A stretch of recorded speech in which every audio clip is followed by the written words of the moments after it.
Hey guys, welcome to Just Sleep Stories, and tonight we're doing something truly special, something that hits different, something that touches the soul of every single person alive who has ever, just once, craved a cold beer after a long day and thought, thank God that's legal.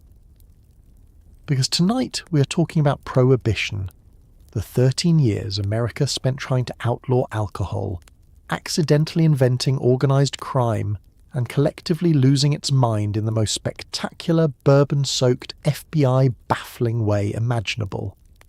Now, before you get comfortable, take a second to like the video and subscribe, but only if you actually enjoy what I do here. A few of you have been suggesting this topic for a while now, and honestly, I love you for it. Drop a comment telling me where you're listening from and what time it is. It's always 2 a.m. somewhere, and somehow that person is always the most committed listener we have. Respect. And now, before we dive in, let me just fill your brain with a few questions, because honestly, they've been living rent-free in mine ever since I started researching this. Did you know that the United States government, the actual official United States government, once poisoned its own alcohol supply to stop people from drinking it, and that people drank it anyway? Have you ever wondered what it felt like to walk into a speakeasy, give a secret password and pretend you were a completely normal person just happening to consume illegal beverages behind a fake bookshelf at 11 on a Tuesday? What happened to all the bartenders? Where did they go? Did they just update their resumes to say, previously employed in beverage arts, currently pivoting to crime? Could you have survived 13 years without a single legal drink? Or would you have cracked by week 2 and started fermenting your own bathtub gin in the garage? And what exactly do you do when the very people meant to enforce the law are the ones buying the drinks? Congratulations. You have just woken up in 1920. The year is fresh, the law is new, and the last legal glass of whiskey in America was poured at midnight. Your neighbour just converted his basement into a saloon. Your local pharmacist is suddenly very busy, and somewhere nearby, a man named Al Capone is getting very, very rich. Good luck out there. Let's set the scene. It is January 16th, 1920, the stroke of midnight, and across the entire United States of America, the manufacture, sale, and transportation of intoxicating liquors has just been made officially, federally, constitutionally illegal. Bars that had been open for decades flipped their signs and locked their doors. Bottles were drained, glasses were slammed, and somewhere in New York City, a man reportedly wept openly into his last legal pint of beer, like he was saying goodbye to a dear friend, which, in fairness, he was. The 18th Amendment had been ratified the previous January, and then the Volstead Act swooped in to actually define what intoxicating meant. Anything over 0.5% alcohol, and to spell out the punishments for anyone who got creative. What nobody fully anticipated was that the moment the law went into effect, roughly half the country looked at it, shrugged, and started making alternative arrangements. It was the legal equivalent of putting up a wet paint sign and watching every single person immediately touch the wall. The celebrations on the final legal night were extraordinary. In cities across the country, bars held mock funerals for John Barleycorn, the folk personification of alcohol, complete with coffins, pallbearers, and eulogies delivered by bartenders who were understandably emotional about their career prospects. In New Orleans, the party reportedly went until dawn. In San Francisco, entire city blocks were reported to be one continuous, overlapping farewell toast. It was, by most accounts, the greatest drinking event in American history, which is a deeply ironic way to begin a period of enforced sobriety. But here is the thing nobody talks about quite enough. Not everyone was celebrating the end. There were enormous numbers of genuinely hopeful Americans on January 17th who believed, sincerely and with evidence behind them, that Prohibition was going to fix something real. domestic violence rates in heavy drinking communities were genuinely devastating. Working-class families in industrial cities had watched wages disappear into saloons for generations. Children went without food because the paycheck went to the bar first. These were not invented grievances. The temperance movement had not spent 100 years organising based on nothing. So the morning of January 17th, 1920 was two different mornings simultaneously. In one America, it was a morning of genuine relief. A morning where something terrible had finally been addressed, where the corner saloon was dark for the first time in living memory, where the streets were quiet in a way that felt like possibility. In another America, and this was a large, loud, extremely thirsty America, it was simply the first morning of an extended problem-solving exercise. The problem-solving began almost immediately. Within days, reports began filtering in of illegal alcohol sales across the country. Within weeks, the first speakeasies were operating. Within months, organised distribution networks were functioning with an efficiency that would have impressed any legitimate logistics operation. The Prohibition Bureau, the agency tasked with enforcement, had a budget of roughly $2 million for a country of 100 million people, which works out, if you're curious, to about 2 cents per American, which is how seriously the government intended to take this. What the architects of Prohibition had fundamentally misread was not the desire to drink. They knew people wanted to drink. What they misread was the depth of the American commitment to getting what it wanted regardless of what the law said. The almost cheerful willingness of ordinary citizens to become casual criminals in the service of a cold beer. It was not rebellion, exactly. It was not ideology. It was just thirst, backed by ingenuity, and it turned out to be completely unstoppable. The ink on the 18th Amendment was barely dry before America started looking for a way around it. And America, when motivated, is very good at finding ways around things.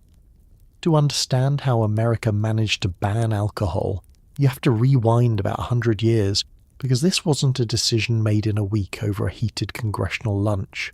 The temperance movement had been simmering since the early 1800s, driven largely by religious groups, women's organisations, and an impressively persistent collection of people who had, at some point, watched alcohol absolutely destroy a family and decided enough was enough.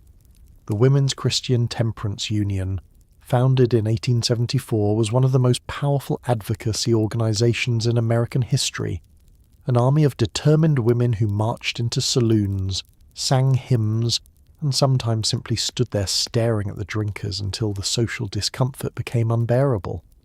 The Anti-Saloon League, formed in 1893, was even more ruthlessly efficient. A single-issue lobbying machine that functioned like a political steamroller, electing dry candidates and burying wet ones regardless of party. By the time World War I rolled around, and grain conservation became a patriotic argument against brewing, the dominoes had been lined up for decades. Prohibition wasn't a surprise. It was a long, slow, righteous train that had been leaving the station since before your grandfather was born, and by 1920 it had finally arrived. The saloon, specifically, was the villain of the temperance story, and it is worth spending a moment understanding why, because the 19th century American saloon was genuinely not a pleasant institution by any modern understanding of the word. It was not a cosy pub with a fireplace and a dartboard. The typical urban saloon of the 1880s and 90s was a working-class male space that opened early, closed late, extended credit to men who could not afford it, partnered with political machines that used it as an organising hub for corruption, and functioned in many neighbourhoods as the effective centre of a cycle of poverty that the women and children left at home had no power to interrupt. This is not editorialising. This was the documented reality in industrial cities across America, and the women who organised against it had watched it operate up close.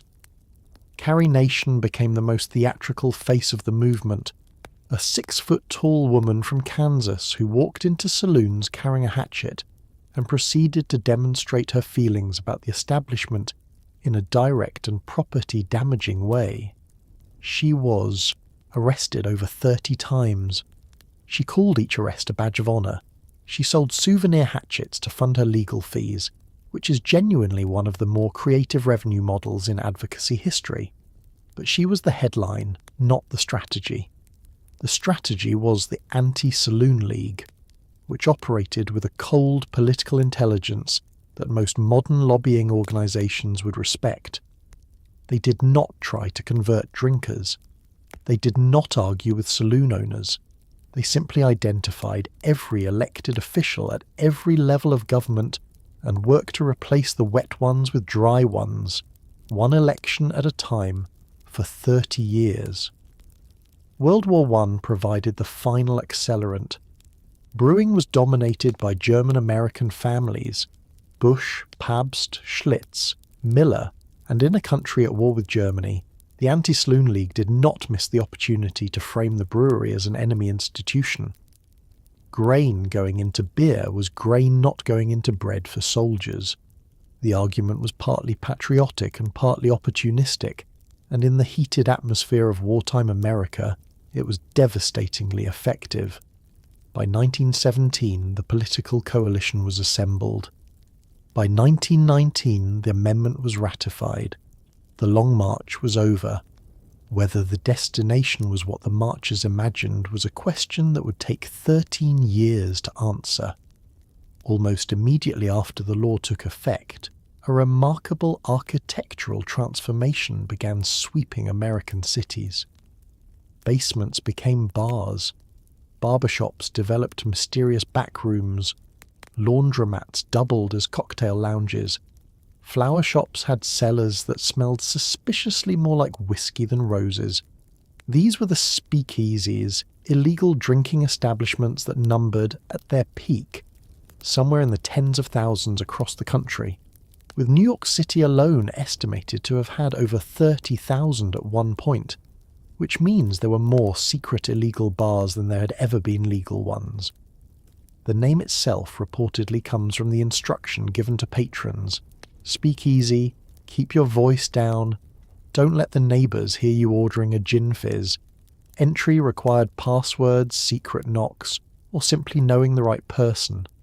Peepholes were installed indoors so bouncers could look you over before letting you in, which is honestly the most dramatic possible way to get a beer. Inside, jazz played, flappers danced, businessmen rubbed elbows with criminals, and everyone collectively agreed to pretend this was completely normal behaviour. The variety of disguises these establishments wore was staggering in its creativity. Some operated behind legitimate storefronts, a tobacconist in front, a full bar behind. Some were hidden in the back rooms of restaurants, accessible through a door that looked like a pantry or a coat closet. Some were entirely underground, accessed through trapdoors in the floors of other businesses. The famous 21 Club in New York had a system of hidden levers that, when pulled, would send the entire bar shelving into a sealed compartment and dump any bottles through chutes into the sewers below, a mechanism that could be deployed in under a minute if the police came knocking. The police often came knocking with advance notice, which is a separate part of the story. The social geography of the speakeasy was genuinely revolutionary in ways that went beyond the alcohol. Before Prohibition, the saloon had been almost exclusively a male space, working class in character, and often segregated by neighbourhood ethnicity. The speakeasy scrambled all of this. Because it was illegal, it operated outside the normal social hierarchies. Women came, flappers, yes, but also working women, society women, women who simply wanted a drink and found the underground club more interesting than their parlours. Black jazz musicians played for white audiences in ways that the formal entertainment industry would not have permitted. Wealthy patrons sat at tables near people their social circles would never normally have included. The illegality was, paradoxically, a social lubricant. When everyone present is technically a criminal, class distinctions have less purchase. The operators of these establishments were an equally varied cast. Some were genuine organised crime figures, supplying dozens of clubs through established bootlegging networks. Others were immigrants who had been running neighbourhood gathering places for years and simply adapted when the law changed. Many were women. The skills required: discretion, the ability to manage difficult customers, a talent for logistics, and an absolute necessity for knowing which law enforcement officials to pay and how much, were not skills that mapped neatly onto any prior profession. People figured it out. The speakeasy was, among its many other qualities, one of the great examples of American entrepreneurial improvisation, an entire hospitality industry rebuilt underground, almost overnight, by people who had no intention whatsoever of going thirsty. The moment alcohol became illegal, a new profession was born, and it turned out there were a remarkable number of people extremely well suited for it. Bootleggers, named, gloriously, after the old practice of hiding flasks in the tops of tall boots, were the supply chain of prohibition, the entrepreneurs of illegality, the men and women who looked at a 13-year federal ban on alcohol and saw not a crisis but a business opportunity of breathtaking proportions. The logistics were genuinely impressive. Whiskey was smuggled across the Canadian border in hollowed-out books, in specially modified cars with hidden tanks built into the doors, in baby carriages, in fake coffins, in barrels labelled apple cider, and once, memorably, inside a load of coal. Rum runners operated fleets of fast boats along the eastern seaboard, racing Coast Guard cutters through fog and darkness to deliver their cargo to waiting hands on shore. Supply chains that would make a modern logistics company weep with envy were assembled, maintained, and operated by people who had, in many cases, been farmers or tradesmen the week before.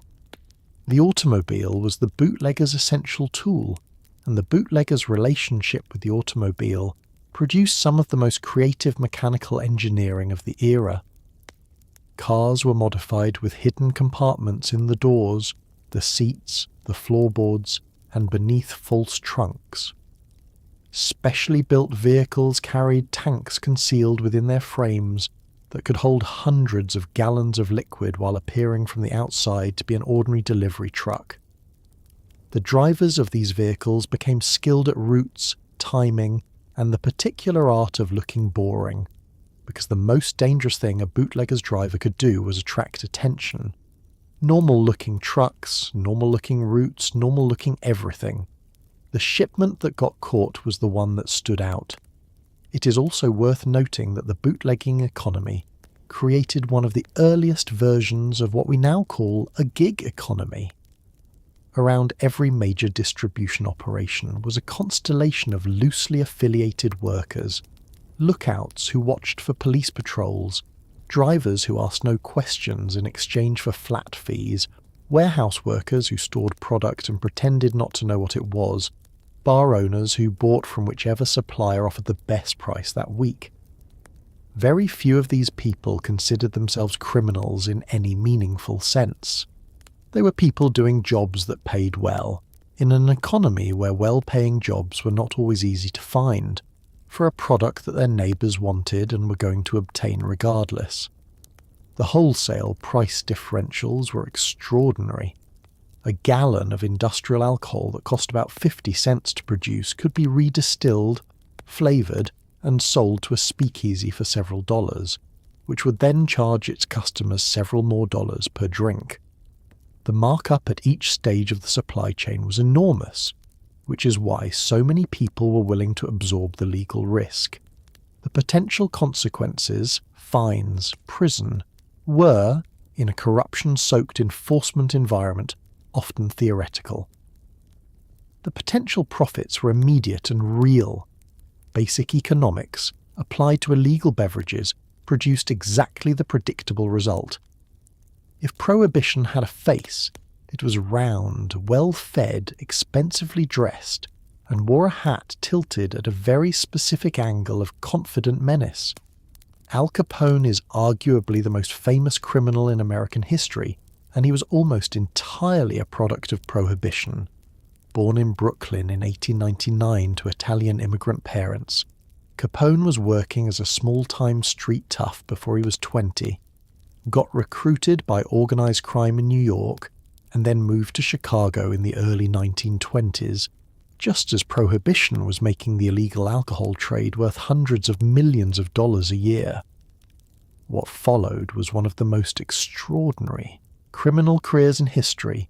Capone built an organization that controlled breweries, distilleries, speakeasies, gambling dens, and corrupt city officials across an entire metropolitan area, generating estimates of $60 million a year at the operation's peak, which in today's money is a number that should make your eyes water. He was also, in a detail that history cannot quite explain, famous for running one of the best soup kitchens in Chicago during the Great Depression, feeding thousands of people a day for free, which made him genuinely popular among the poor, even as he was genuinely terrifying to everyone else. Capone's Chicago operation was not built on violence alone. It was built on organization, bribery, and a remarkably clear-eyed understanding of how power actually functioned in an American city. He did not merely corrupt officials, he essentially purchased departments. The Chicago police force in certain districts was so thoroughly on Capone's payroll that it functioned as a private security operation for his business interests. Politicians received campaign contributions.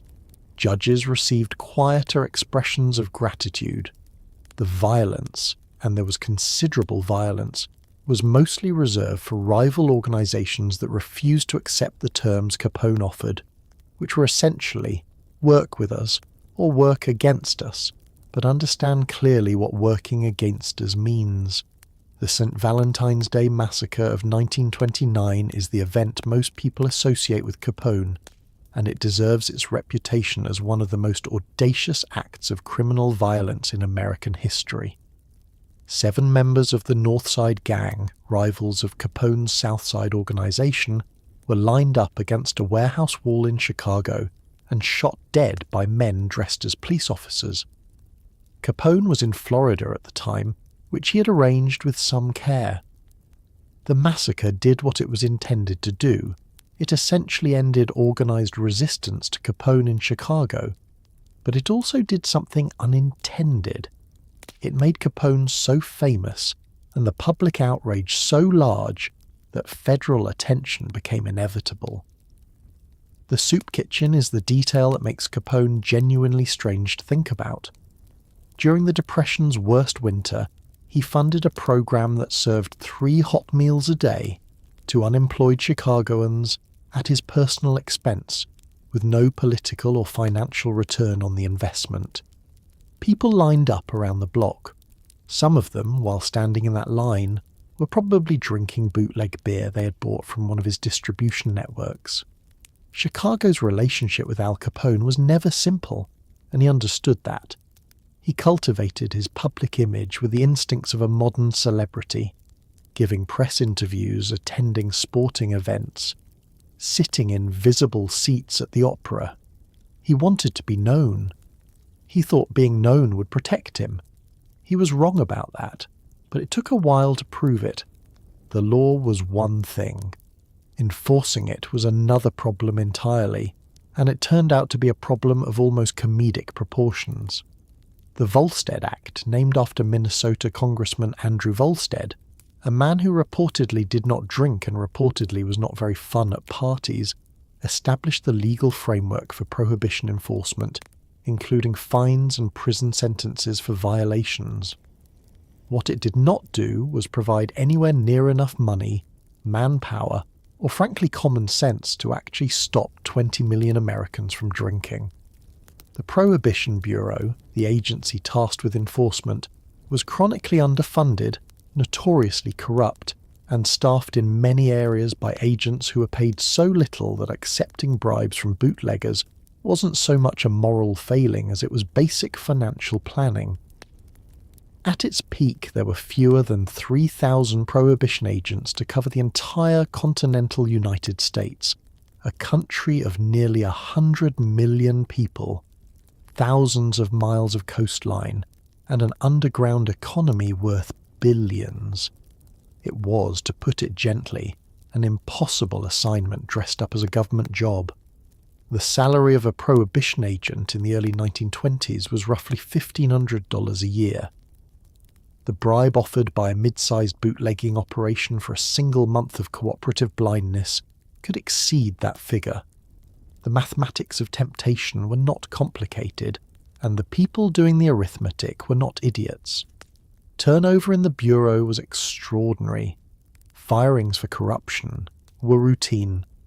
Between 1920 and 1930, the Bureau fired roughly 1 in 12 of its own agents for cause, and those were only the ones who got caught being obviously corrupt, which was a subset of the corrupt, which was itself a substantial portion of the whole. Congressman Volstead himself was by all accounts a sincere man who genuinely believed the law he had shepherded into existence would work. He had grown up in a Norwegian immigrant community in Minnesota where temperance was part of the cultural fabric, where drinking was associated with the kind of social disorder he had watched damage families around him. He was not a hypocrite. He was simply someone who had applied the values of a specific community to the entire diverse, sprawling, deeply heterogeneous United States of America and expected the same results, which is the kind of categorical error that looks obvious in retrospect and feels completely reasonable at the time. The Bureau's structural problems went beyond pay. It was, for most of its existence, housed within the Treasury Department, which created jurisdictional confusion with Customs, the Coast Guard, and the Justice Department. Cases were built and then lost because different agencies had collected evidence under different legal standards.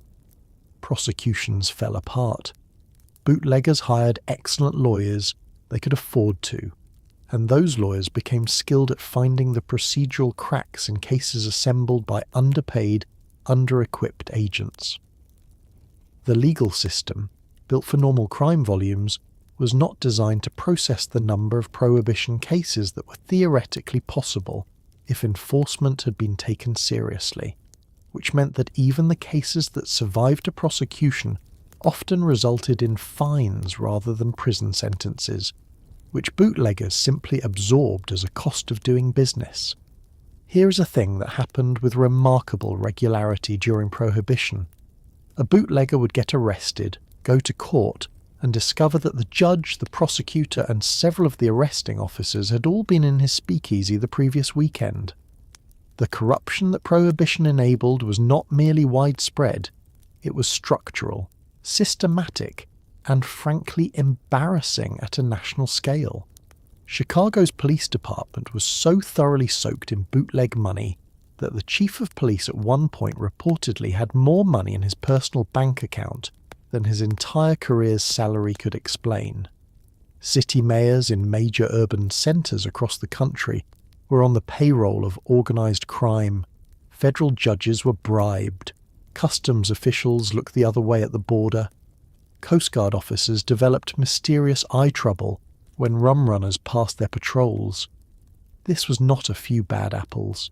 This was a barrel, and the barrel was full of whiskey, and everyone was drinking from it while wearing their official government uniforms. The corruption operated on multiple levels simultaneously, which made it almost impossible to address from within. At the street level, beat cops received weekly cash payments from speakeasy operators in exchange for advance warning of raids and general non-interference.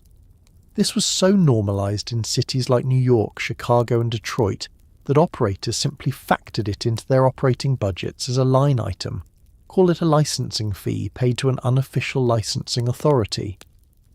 If a new cop was assigned to a beat that included a speakeasy, the owner would introduce himself and the arrangement within the first week. If the cop refused, there were ways of ensuring he was reassigned somewhere less interesting. At the political level, the connections ran deeper and were harder to document. mayors, city council members, and state legislators who were publicly supportive of prohibition, who gave speeches about moral uplift and the ruin of the saloon, were in many documented cases receiving money from the same bootlegging organisations that were supplying the speakeasies in their districts. The hypocrisy was not even particularly well hidden. It was simply understood by everyone involved that public performance and private reality were different things, and that confusing the two was naive. The most damaging long-term consequence of Prohibition-era corruption was not the corruption itself, but what it did to public trust in institutions. When a generation of Americans watched police officers, judges and politicians openly collaborate with criminal enterprises while publicly professing to enforce the law, the lesson absorbed was not a specific political lesson but a general one. That authority figures said one thing and did another, that the law was applied selectively based on money and connection, and that the gap between official America and actual America was vast. This lesson outlasted Prohibition by decades. The cynicism it produced, the reflexive American distrust of government that sometimes reads as a cultural trait, has roots that run directly back through the speakeasy door. The Volstead Act, in its infinite wisdom, included a number of exceptions to the alcohol ban, and Americans, being Americans, immediately exploited every single one of them with tremendous creativity and zero shame. One of the most spectacular loopholes was medicinal alcohol. Physicians were legally permitted to prescribe whiskey for a variety of conditions: heart disease, anxiety, depression, the flu, and an impressively flexible category of ailments that seemed to expand dramatically after 1920. Pharmacies that held licenses to dispense medicinal spirits reported increases in prescription traffic. That, statistically speaking, suggested either a sudden catastrophic collapse in American public health or something else entirely. Walgreens, the pharmacy chain, grew from around 20 locations in 1920 to over 500 by 1930, a growth rate that its founders probably would not have predicted quite so confidently had Prohibition not turned the prescription drug counter into the most popular bar in town. Doctors were writing prescriptions at volumes that had no medical explanation. One physician in New York reportedly wrote dozens in a single day. His patients were apparently very sick, with thirst. The government had anticipated some use of the medicinal exemption and had tried to limit it. Physicians were supposed to use specially printed prescription forms, issued in numbered books that could theoretically be tracked. Each prescription was limited to 1 pint of spirits. Each patient was supposed to receive no more than 1 prescription per 10-day period. This was a system designed by people who believed that other people would follow rules, which is an optimistic foundation for a regulatory framework. The prescription books were stolen, forged, and counterfeited on an industrial scale. Print shops that had no other connection to the bootlegging trade discovered a lucrative sideline in reproduction prescription forms. Pharmacies that were nominally dispensing medicinal whiskey were, in many cases, simply operating as off-license liquor stores with a thin veneer of medical paperwork. The whiskey itself was real. The government had permitted a number of licensed distilleries to continue operating for the specific purpose of producing medicinal spirits, and the product they made was genuine aged whiskey, of the kind that had not been legally available for general purchase since 1920. Brands like Old Forester and Chicken Cock Kentucky whiskey survived Prohibition almost entirely on the strength of their medicinal licenses, continuing to produce and age spirits throughout the entire dry period. When repeal came, they had product in barrels that was 13 years old. This was, from a whiskey quality standpoint, an excellent outcome, even if the route there was medically implausible. For the ordinary person navigating all of this, The medicinal whiskey system had a peculiar quality of performance about it. You went to your doctor, described symptoms that both you and your doctor understood were a social construction, received a prescription that both of you understood was a purchasing authorization rather than a medical document, and took it to a pharmacy where the pharmacist dispensed your pint with the professional demeanour of someone who had long since stopped thinking about the underlying absurdity. The whole transaction was conducted with straight faces by everyone involved. It was, in its way, a perfect miniature of the entire Prohibition enterprise, a law that everyone was technically complying with and simultaneously completely ignoring. If the medicinal whiskey loophole was spectacular, the sacramental wine loophole was practically biblical in its scope. Religious groups were permitted under the Volstead Act to use wine for religious ceremonies, which is a perfectly reasonable and historically grounded exemption. What was not entirely anticipated was that the number of people in the United States who suddenly discovered a deep and passionate need for religious wine ceremonies was going to increase by several 1,000% almost immediately. The number of rabbis, priests and ministers licensed to purchase sacramental wine spiked dramatically. The number of new congregations formed in the years after 1920, many of them conveniently requiring regular sacramental wine, was remarkable. Grape growers in California, facing potential ruin when the commercial wine market collapsed, pivoted to selling wine bricks, blocks of concentrated grape juice that came with a small printed note explaining that you should not dissolve this in water, add yeast, and leave it in a warm place for 21 days, or it would ferment into wine, which was illegal. The note was technically correct. Nobody paid any attention to it. The Jewish community's relationship with sacramental wine during Prohibition was particularly layered. Wine has genuine and ancient religious significance in Jewish tradition, for Shabbat, for Passover, for numerous other observances, so the exemption was not manufactured. But the volume of sacramental wine being licensed to rabbis across the country during the 1920s exceeded any plausible calculation of actual religious need by a margin that was, if you were doing the arithmetic, extremely suggestive. The government, aware of this, attempted at various points to limit quantities and tighten oversight, which produced vigorous protests from religious organisations about government interference in religious practice, which was a politically complicated argument to dismiss in a country with a First Amendment. The Catholic Church occupied a similarly ambiguous position. The Mass requires wine.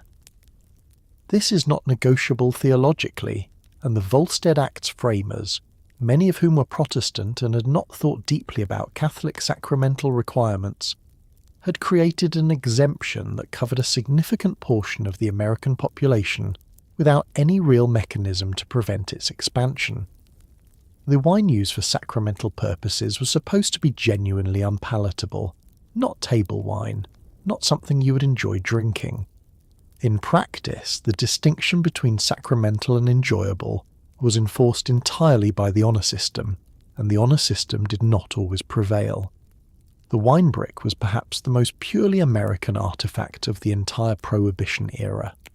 Here was a product that was legal to manufacture, legal to sell, legal to purchase, and came with printed instructions for converting it into something illegal, instructions that existed only as a warning against doing the thing they described in step-by-step detail. The manufacturers of wine bricks were not prosecuted because they were not making wine. Their customers were not prosecuted in most cases because home wine making in small quantities was technically permitted. The warning label was a legal fig leaf thin enough to read through, and everyone involved understood exactly what it covered and what it didn't. It was Prohibition in miniature, the law and reality conducting a polite fiction together, with both parties committed to maintaining the pretense. While the professionals were running their vast bootlegging operations, ordinary Americans were making their own deeply personal contributions to the underground alcohol economy, primarily in their basements, their bathtubs, their attics, and occasionally in corners of their garages that they hoped their wives would not notice. Home brewing and distilling surged during Prohibition to levels that would have required an entire separate federal agency to address, assuming the first one wasn't already overwhelmed. Sugar sales spiked so dramatically that grocers began requiring customers to explain what they needed it for, a policy that produced an impressive catalogue of creative excuses. Equipment for home fermentation became one of the most popular items in hardware stores. Yeast companies reported sales increases that no honest baker could account for. Bathtub gin, homemade spirits often produced in, yes, actual bathtubs, became both a cultural phenomenon and a medical hazard, because while determined amateurs could produce something that technically qualified as alcohol, producing something that would not also blind, paralyze, or kill you required a level of chemistry expertise that not everyone possessed. The home wine and beer exemption, which allowed up to 200 gallons per household per year for personal consumption, was the legal foundation upon which an enormous amount of barely legal and completely illegal home production rested. 200 gallons is, to be clear, an extraordinary quantity of wine. It is about 1,000 bottles. A household drinking that much wine in a year was either hosting a great deal of company or operating a very informal distribution service, and in many cases both of these things were true simultaneously. The line between making wine for personal consumption and making wine for the neighbours was not aggressively patrolled. Bathtub gin was a different creature entirely, unprotected by any exemption, produced entirely illegally, and named for the fact that the bottles used to make it were often too tall to fit under a standard tap and had to be mixed in a bathtub instead. The base was usually industrial grain alcohol, redistilled by someone with variable skill, then flavoured with juniper berries and whatever else was on hand to approximate the taste of actual gin. The results range from genuinely acceptable to chemically disastrous. The problem was that without proper distillation equipment and knowledge, home producers could not reliably remove methanol, wood alcohol, from their product, and methanol causes blindness and death in quantities that are uncomfortably close to the quantities that cause a pleasant evening. The cultural memory of Prohibition homebrewing is largely comic. The bubbling crock in the basement, the exploding bottles in the cellar, the smell that the neighbours definitely noticed but declined to mention. And there is comedy in it. There were genuinely absurd incidents of amateur chemists producing beverages of such spectacular awfulness that the only explanation for their continued consumption was that the alternative was sobriety. But there was also genuine tragedy, concentrated most heavily in poor communities, where the alternative to home-produced spirits was nothing at all, and where the absence of knowledge about safe distillation practices cost people their sight and their lives. The bathtub gin that wealthy New Yorkers drank in speakeasies and found thrillingly transgressive was a different product, made by different people with more resources than the homemade spirits that were the only available option in poorer neighbourhoods. The risks were not equally distributed. They rarely are. This is the part of the story where things take a turn that is genuinely difficult to believe, and yet it is completely, documentably true. By the mid-1920s, bootleggers had become adept at obtaining industrial alcohol produced legally for use in manufacturing, paint thinner, cleaning products, and other non-beverage purposes, and redistilling it to remove the toxic denaturants that the government required manufacturers to add. The government, aware of this practice, responded by requiring that industrial alcohol be adulterated with increasingly lethal substances, including methanol, which causes blindness and death, mercury salts, gasoline, and eventually a compound called strychnine, which is rat poison. The official position was that people would simply stop drinking adulterated industrial alcohol if it kept killing them. This position turned out to be incorrect. People kept drinking it. The death toll from tainted alcohol during Prohibition has been estimated at over 10,000 people, which means the United States federal government killed more of its own citizens trying to enforce prohibition than many military conflicts of the era. The medical examiner of New York City publicly described the policy as legalized murder and was ignored. The decision to add lethal substances to industrial alcohol was not made in secret or in haste. It was a deliberate policy, debated within the Treasury Department, and implemented with full knowledge of what the consequences would be. The reasoning, as documented in government records, was essentially utilitarian. If people died from drinking poisoned industrial alcohol, the deaths were their own responsibility for choosing to drink an illegal product. This argument was made by officials who were simultaneously aware that the entire enforcement apparatus designed to provide an alternative, legal alcohol that did not kill you, had comprehensively failed to prevent drinking. The logic, examined, closely amounts to, since we cannot stop people from drinking, we will make drinking kill them. This was the official position of the United States government. It is worth sitting with that for a moment. The bootleggers, for their part, employed chemists, actual trained chemists, whose job was to redistill industrial alcohol and remove the denaturants before it was sold. This was a genuine technical skill, and the people who did it well kept their customers alive and their businesses running. The ones who did it poorly, or who cut corners, or who used sources that had been adulterated with substances their redistillation process could not remove, contributed to the death toll. The quality of bootleg alcohol was therefore directly related to the sophistication and scrupulousness of the operation producing it, which meant that wealthy people drinking in well-supplied speakeasies with professional bootleggers behind them were relatively safe, and poor people drinking whatever was cheaply available were considerably less so. The Christmas season of 1926 was particularly devastating in New York City. The medical examiner's office recorded dozens of deaths from poisoned alcohol in a single week, with hundreds more hospitalized, many of them blind. The city's newspapers covered it extensively. Doctors treating the victims were explicit about the cause. The federal government's response was to note that the victims had been drinking illegally and to continue the poisoning policy. The medical examiner, Charles Norris, held a press conference at which he described the government's conduct in terms that left no room for interpretation, and he was correct on the facts, and nothing changed.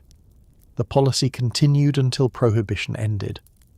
What this episode reveals, stripped of its historical distance, is something genuinely uncomfortable about the relationship between a government and the people it governs when the law it is enforcing has lost the consent of those it covers. The poisoning program did not reduce drinking. It did not deter bootleggers in any meaningful way. It killed thousands of people who were, in most cases, poor, and it generated a public outrage that was extensively documented and completely ignored. It is one of the more damning chapters in the entire Prohibition story, and it is not the one that usually gets told first. The story of Prohibition and women is one of the most complicated and fascinating subplots in American history, because women appear in it as both the architects of the ban and among its most enthusiastic violators, sometimes within the same family, and occasionally within the same person. The temperance movement had been powered substantially by women for decades, women who had watched alcohol wreck marriages, empty household savings, and deliver men home violent and broke on Friday nights. The Women's Christian Temperance Union had over 300,000 members at its peak. These were not fringe fanatics, but organised, politically sophisticated activists who helped drive one of the most significant legal changes in American history. And then, once Prohibition passed, a different population of women embraced the speakeasy culture with a degree of enthusiasm that the temperance ladies could not have fully anticipated. Flappers, young women who cut their hair, shortened their skirts, and generally shocked their elders on a daily basis, treated the speakeasy as a social revolution. For the first time, women were drinking in public alongside men in spaces that felt electric and forbidden and thrillingly modern. The generational divide within the women's movement over Prohibition was real and sometimes bitter. The temperance activists were largely older, religious, and had organised around a specific vision of domestic life in which sobriety was a precondition for stability. Many of them had been genuine radicals in their time, marching into saloons, getting arrested, conducting political campaigns in an era when women could not vote. They had fought for decades for this law. To watch young women in short skirts drinking cocktails in basement bars and treating the whole enterprise as glamorous rebellion was, to put it mildly, not the outcome they had worked toward. The flappers, for their part, were not particularly interested in the older generation's framework. The speakeasy represented something specific to them, a public space where they could be present, visible, and treated as participants rather than as objects of protection. The pre-Prohibition saloon had been explicitly male, the speakeasy was not. Whether this was progress in any deep sense was debatable, but the experience of sitting at a bar and ordering a drink in a room that also contained men as an equal participant in the social transaction was genuinely new for many women, and they found it meaningful regardless of its legal status. Frances Willard, the great leader of the Women's Christian Temperance Union who had died in 1898, had framed temperance as a women's issue because alcohol harmed women's domestic lives. What she could not have anticipated was that by 1925, a significant number of women would reframe the speakeasy as a women's issue too, as a space of social freedom that the temperance framework, with its emphasis on domesticity and protection, had not imagined and could not quite accommodate. The two positions were not entirely irreconcilable. The harms that the temperance movement had documented were real. The freedoms the flappers were claiming were also real. Prohibition managed to be simultaneously a victory for one feminist vision and a platform for another, entirely different one, and both things were genuinely true at the same time. What united both groups, in the end, was that women on both sides of this argument were doing something politically significant, organising, advocating, acting, and refusing to simply accept the world as it had been handed to them. The temperance women had used the tools available to them in the 19th century. The flappers used the tools available to them in the 1920s. The tools were different. The underlying refusal to stay in the assigned place was the same. Here is one of history's great ironies. The law designed to clean up America and produce a more sober, virtuous citizenry accidentally created one of the most vibrant, creative, and scandalously fun cultural eras in the country's history.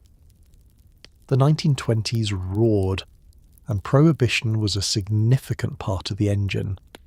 The speakeasy became the great social equalizer, a place where jazz musicians played until 4 a.m, where black artists found audiences that crossed racial lines that were otherwise rigidly enforced in American public life, where women danced the Charleston in short skirts, where old money and new crime sat at neighbouring tables, and where the general sense that the law was an absurdity everyone was ignoring together created a peculiar feeling of collective mischief that felt almost joyful.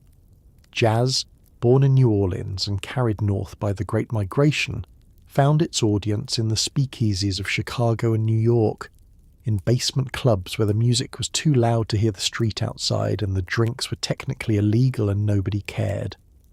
The cultural explosion of the Harlem Renaissance was partly fueled by this underground nightlife economy.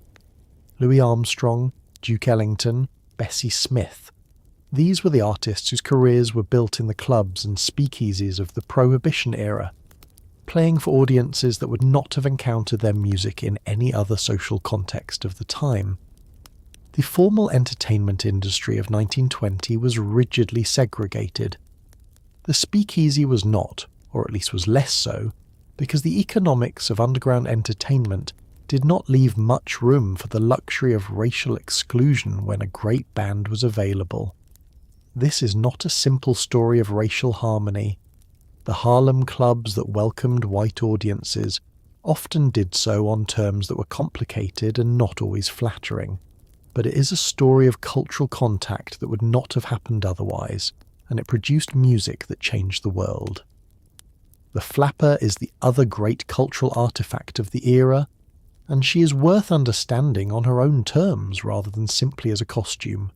The flapper look, bobbed hair, dropped waist, short hem, visible knees, was a deliberate rejection of the corseted, upswept floor-length silhouette of the previous generation, and it was understood at the time as exactly that: a rejection, a statement, a refusal.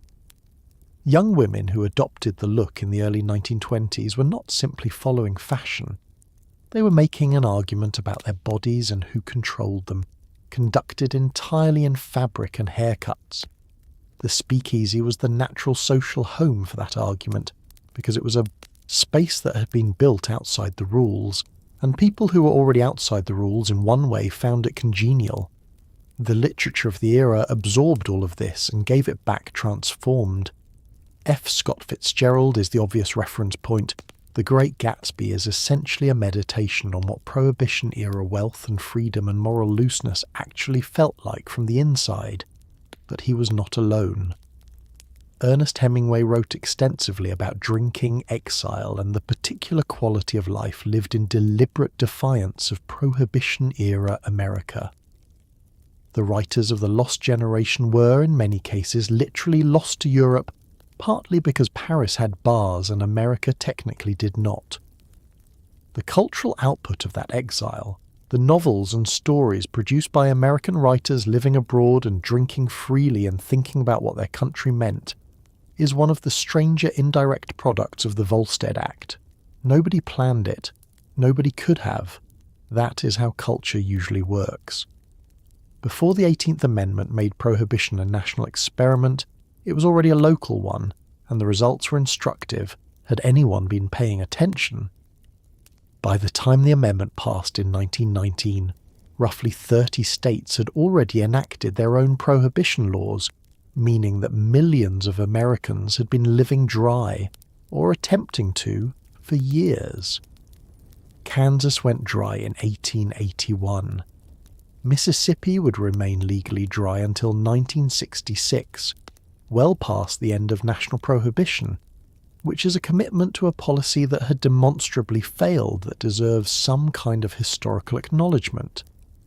The experience in these states had already demonstrated several things clearly: that laws against alcohol reduced but did not eliminate drinking, that they created underground markets and the crime that came with them, and that enforcement was expensive, inconsistent, and dependent on local political will that varied enormously from county to county. None of these lessons were particularly heeded during the national debate. This is historically consistent with how humans process information they find inconvenient. Kansas in 1881 was dry on paper and considerably wetter in practice. The cattle towns, Dodge City, Abilene, Wichita, were among the most alcohol-saturated communities in America for much of the period following statewide prohibition, because the cattle trade brought money, and money wanted to drink, and local officials in cattle towns were pragmatic about which laws they chose to prioritize. This was not corruption in the Chicago sense.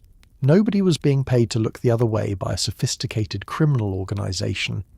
It was simply the grassroots American tradition of deciding that a law applied to someone else in some other place and conducting life accordingly. The experience of Oklahoma is particularly instructive. Oklahoma entered the Union in 1907 as a dry state. Prohibition was written into its constitution, a condition partly demanded by federal authorities who were concerned about the effects of alcohol on Native American populations in the territory.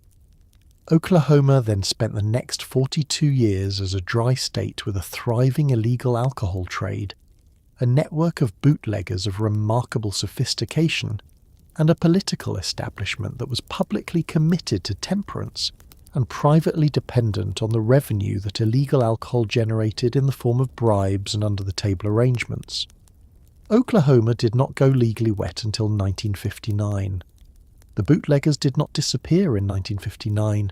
They had simply been operating for so long that the transition to legal commerce required some adjustment.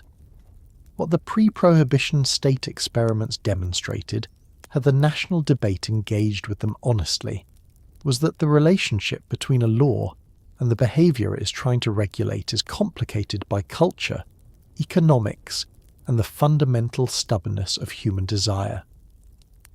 In communities where the culture already supported temperance, where the church was strong, where alcohol was already socially marginal, where the population had chosen dryness before the law mandated it, legal prohibition reinforced an existing reality.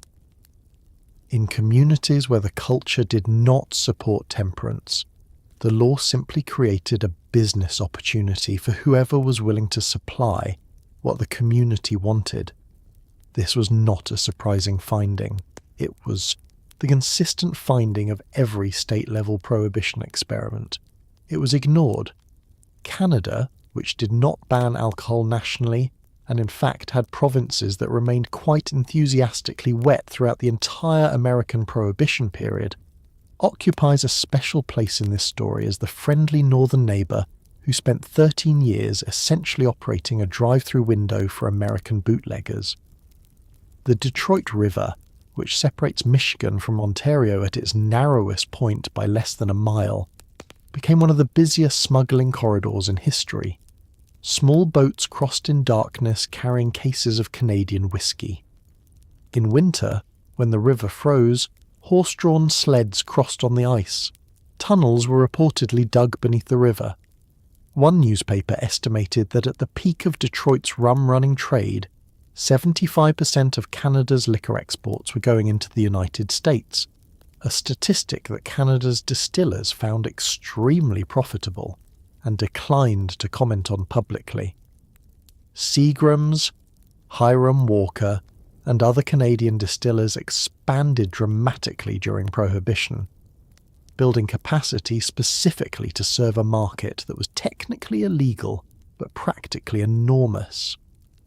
The Canadian government's position throughout Prohibition was a masterpiece of diplomatic poker face convenience. Officially, Canada was not in the business of supplying illegal alcohol to the United States. Canada had its own complicated relationship with temperance. Several provinces went dry during the same period, and the national debate mirrored in muted form some of the American arguments. But the export of Canadian alcohol to the United States was not illegal under Canadian law, even when everyone involved understood perfectly well where it was going and what it was going to be used for. Canadian distillers sold their product legally in Canada to buyers who then transported it across the border illegally. The legal violation happened on the American side. The profit accumulated on the Canadian side. This arrangement suited everyone Canadian enormously. Sam Bronfman, the founder of Seagram's, built one of the great fortunes of the 20th century during Prohibition, and the story of how he did it is the story of Canadian Prohibition-era commerce in miniature.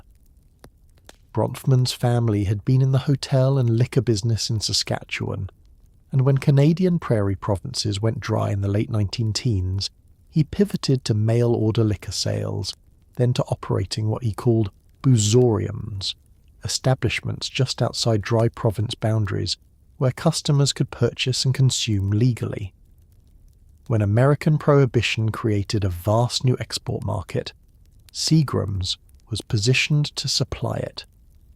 The company grew from a small regional operation into one of the largest distillers in the world, and it did so almost entirely on the strength of a demand that the Volstead Act had created and the American enforcement apparatus could not suppress.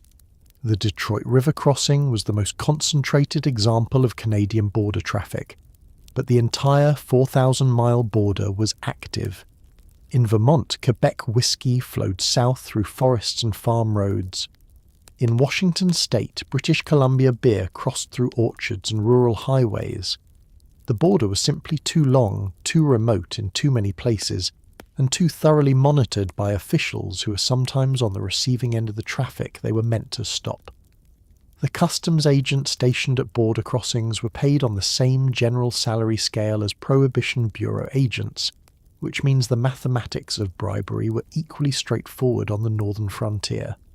Some held the line, many did not, and they were not by any measure the most important line being crossed. Along the eastern seaboard, a different kind of prohibition drama was playing out on the open water, and it had all the elements of an adventure novel except that it was real. It involved federal law enforcement, and the outcome was largely embarrassing for the side with the official uniforms. Rum Row, a line of ships anchored just outside the 3-mile limit of American territorial waters, technically in international waters, and therefore technically legal, was a floating liquor superstore that operated openly off the coasts of New York and New England for most of the 1920s. Ships from the Bahamas, Bermuda, Canada and Europe sat loaded with cases of whiskey, rum, gin and champagne, and small fast boats would race out, load up and race back to shore under cover of darkness. The Coast Guard, massively outgunned and outpaced, attempted to intercept these operations with vessels that were slower, older, and considerably less motivated than their opponents. Congress eventually expanded the territorial limit to 12 miles to push Rum Row further out, which just meant the fast boats needed more fuel. The rum runners' vessels were engineering marvels of the underground economy. Standard fishing boats and pleasure craft were retrofitted with the most powerful marine engines available, stripped of everything unnecessary to reduce weight, and optimized for a single purpose: moving as fast as possible over a short distance while carrying as much cargo as possible. Some of these boats could exceed 30 knots, which was considerably faster than anything the Coast Guard had in its regular fleet in the early 1920s. The rum runners knew the local waters intimately. Every shoal, every fog bank, every tidal pattern that could be exploited to confuse a pursuer. The Coast Guard knew these waters too, but knowledge was not the same as speed, and speed was what mattered at 2 a.m. in the fog off Montauk. Congress, recognizing the equipment disparity, eventually funded a shipbuilding program to give the Coast Guard faster vessels, and a genuine technological arms race developed over the course of the decade. The rum runners would acquire faster engines, the Coast Guard would acquire faster cutters, the rum runners would acquire even faster engines. It was an expensive cycle that consumed federal money and bootlegger profits in roughly equal measure, with the net result that both sides got considerably faster and the alcohol kept moving. At the same time, congressional negotiators worked to extend American territorial waters from 3 miles to 12, forcing Rum Row further offshore. The rum runners extended their range. The game continued. What the Rum Row operation demonstrated, better than almost any other aspect of prohibition, was the futility of trying to enforce a law through interdiction when the economic incentives on the violating side are large enough and the geography is uncooperative enough. The eastern seaboard of the United States has thousands of miles of coastline, hundreds of coves and inlets and beaches that are dark at night and deserted at 2 a.m, and a population of coastal residents who had been fishing and boating in those waters for generations, and knew them in the specific intimate way that no agency could replicate through training. The men running rum were not sophisticated international criminals in most cases. They were local people, fishermen, boat builders, former Navy sailors, who had found a better paying use for their existing skills. That is not a problem that more Coast Guard cutters was ever going to solve. In a world of corruption so pervasive it had become almost atmospheric, a small number of federal agents managed to maintain something resembling professional integrity, and the most famous of these was a young man from Chicago named Elliot Ness. Ness was 26 years old when he assembled the team that would become known as the Untouchables, named for their reported resistance to the bribery that had compromised virtually every other law enforcement operation in the city. The team was small, deliberately selected from agents with no connections to Chicago's political machine, and they went after Al Capone's brewing operations with a methodical determination that produced genuine results.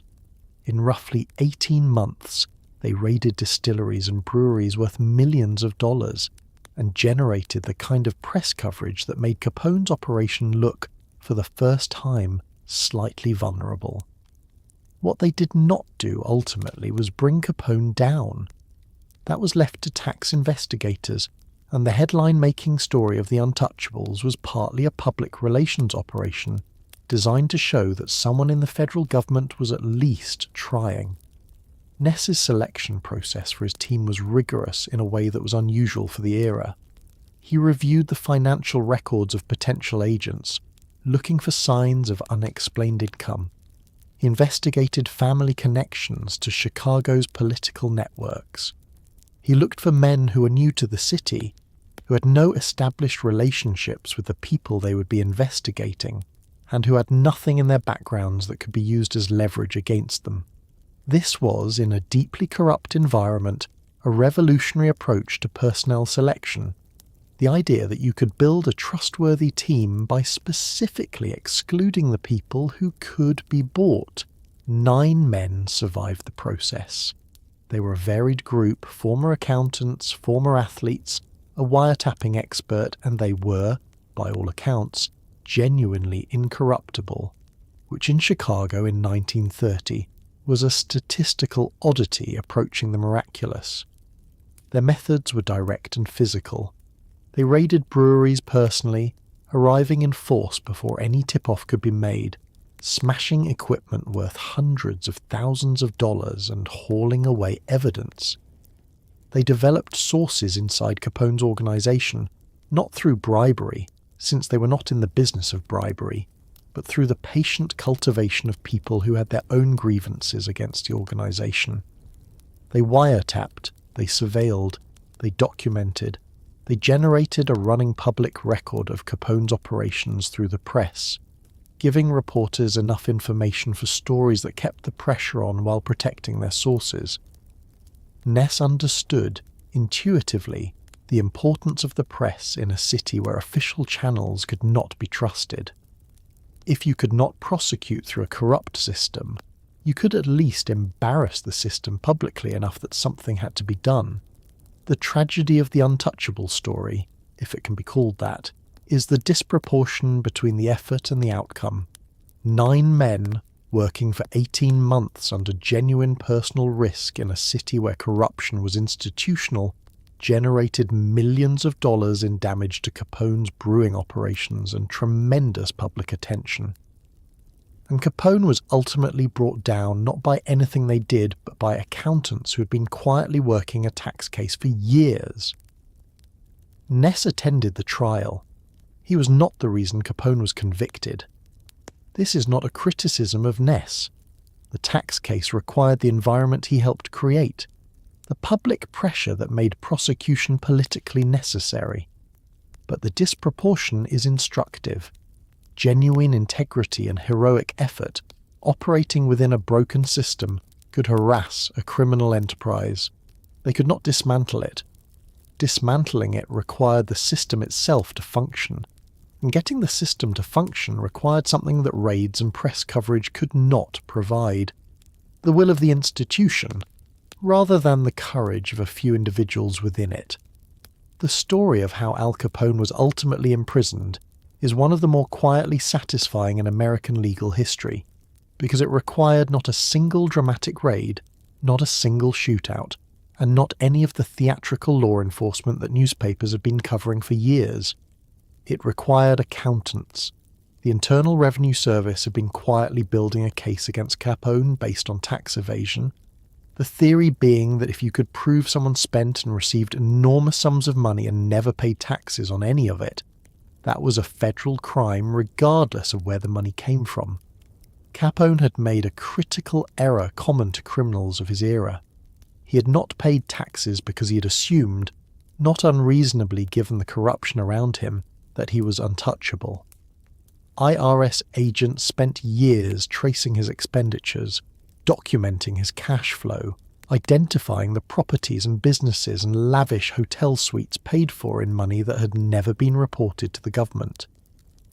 In 1931, Capone was convicted of tax evasion on 22 counts and sentenced to 11 years in federal prison. He never recovered his power. The man who had controlled Chicago's criminal empire for nearly a decade was brought down not by a rival gang or an honest cop, but by paperwork. The investigation was conducted by a small team of IRS special agents led by Frank Wilson, a man described by colleagues as completely without fear and almost entirely without personality, which, in the context of investigating Al Capone, was probably the ideal psychological profile. Wilson spent 3 years going through millions of financial records, following cash through layers of intermediaries, and documenting the flow of money from Capone's operations to Capone's personal expenditures. The challenge was that Capone conducted almost all his business in cash, used intermediaries at every level, and owned almost nothing in his own name.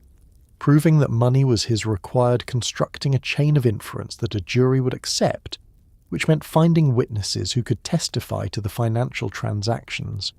Witnesses who were, in many cases, people who had excellent reasons not to testify to anything. Several of those witnesses were quietly terrified, and Wilson's management of them was a significant part of how the case was built. Some required considerable persuasion of a legal variety. Others were convinced that their alternatives were worse. One key witness, a bookkeeper named Leslie Shumway, who had handled Capone's gambling operation accounts, was located in Florida, persuaded to cooperate, and kept in protective custody to ensure he survived to testify. The threats against witnesses in the Capone case were real and documented, and the prosecution's ability to get people to court alive and willing to speak was not guaranteed at any point in the proceeding. Capone's legal team, which was excellent and expensive, attempted several strategies to derail the prosecution, including, in one remarkable episode, apparently attempting to influence the jury selection process, which was discovered by the judge, who then replaced the entire jury panel. This did not improve Capone's prospects. The verdict was conviction on 5 counts of tax evasion. Capone reportedly appeared stunned. He had faced machine guns, rival gangs, federal raids, and newspaper investigations, and none of them had touched him. A man with a ledger and a calculator had done what armies of law enforcement could not. It is, in its way, the most American possible ending to the most American possible story, not a shootout, not a dramatic arrest, but paperwork, diligently assembled, finally presented to 12 people in a box who decided that everyone, even Al Capone, had to pay their taxes. The Wall Street crash of October 1929 did not just destroy fortunes and trigger the worst economic depression in American history. It also changed the political calculus around Prohibition in ways that its opponents had been waiting for. Before the Depression, the dry argument had included an economic dimension. Sober workers were more productive. Money spent on drink was money wasted. The economy was better off without the saloon. The Depression demolished this argument by creating an obvious counter case. Legalizing and taxing alcohol, advocates now pointed out, would generate federal and state tax revenue at a time when the government desperately needed it. It would create jobs in brewing, distilling, transportation, retail, and hospitality at a time when unemployment was catastrophic. It would redirect money flowing into the pockets of organized crime into legal businesses that paid taxes and employed people. These were not romantic arguments about personal freedom or individual rights. These were spreadsheet arguments, and in the middle of an economic collapse, spreadsheet arguments landed differently. The unemployment numbers during the Depression's worst years were staggering.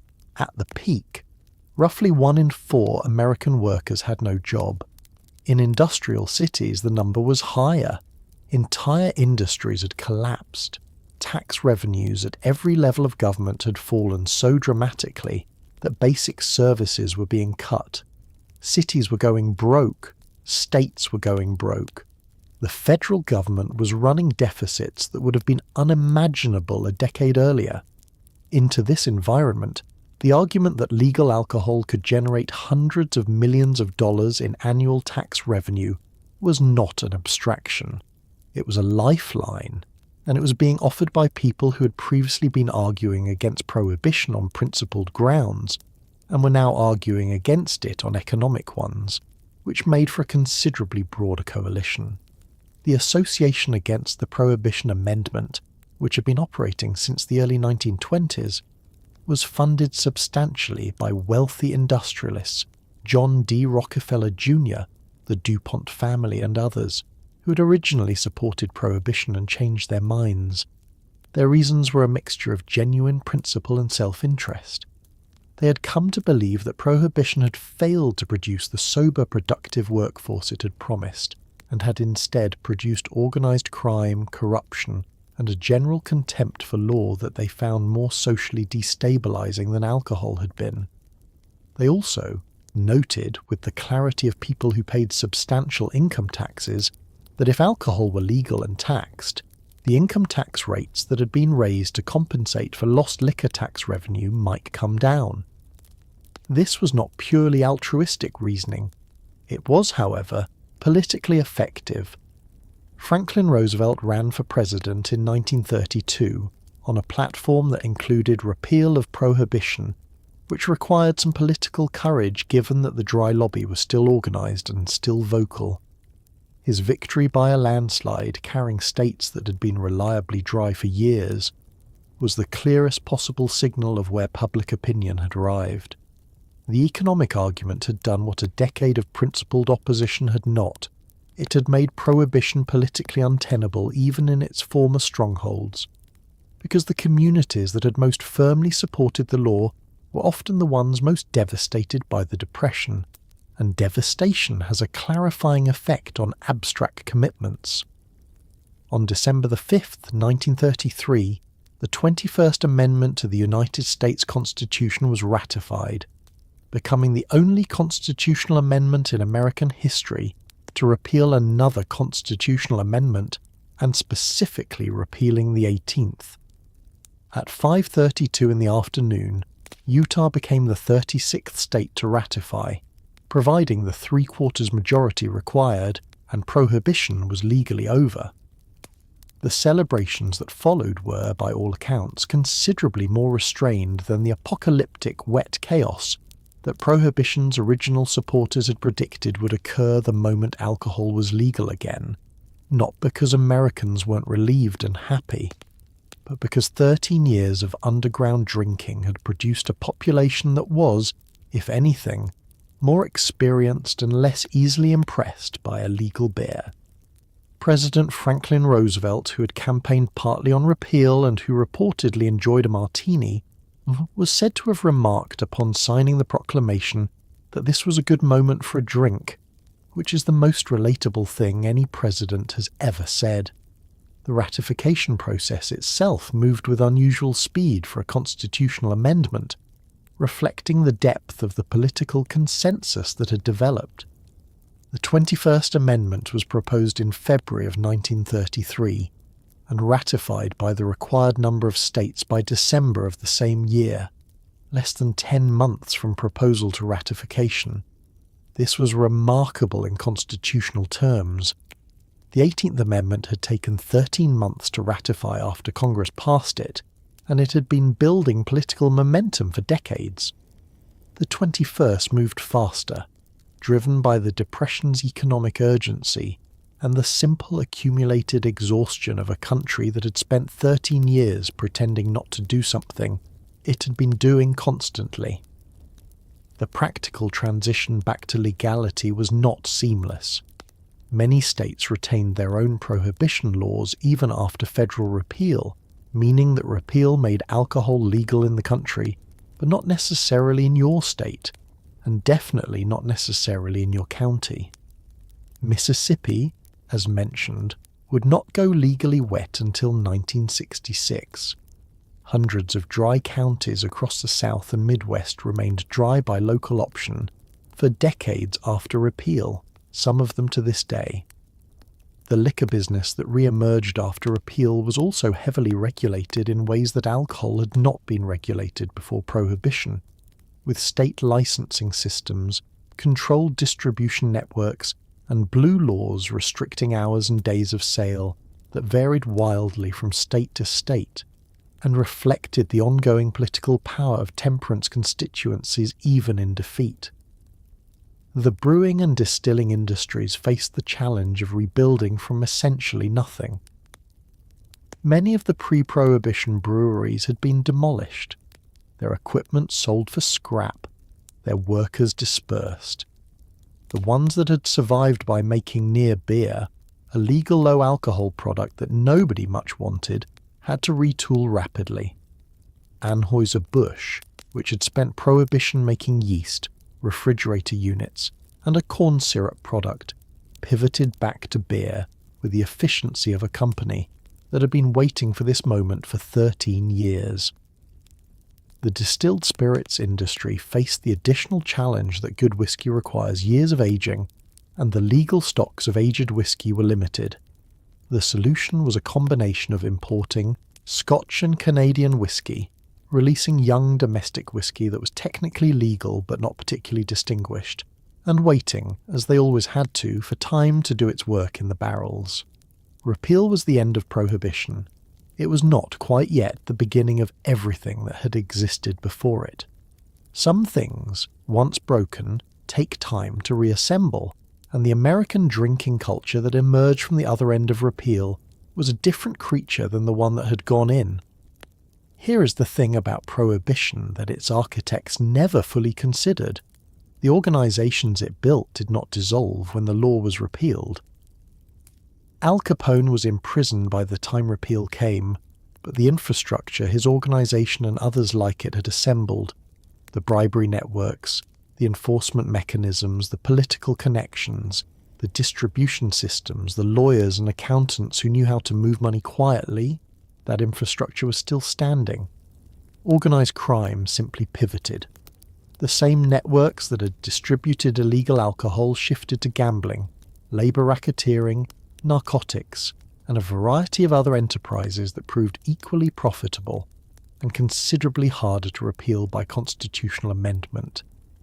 The Mafia, which had been a relatively minor presence in American crime before Prohibition, emerged from the era as a national organisation with chapters in every major city, political connections at every level of government, and enough accumulated capital to fund decades of diversified criminal enterprise.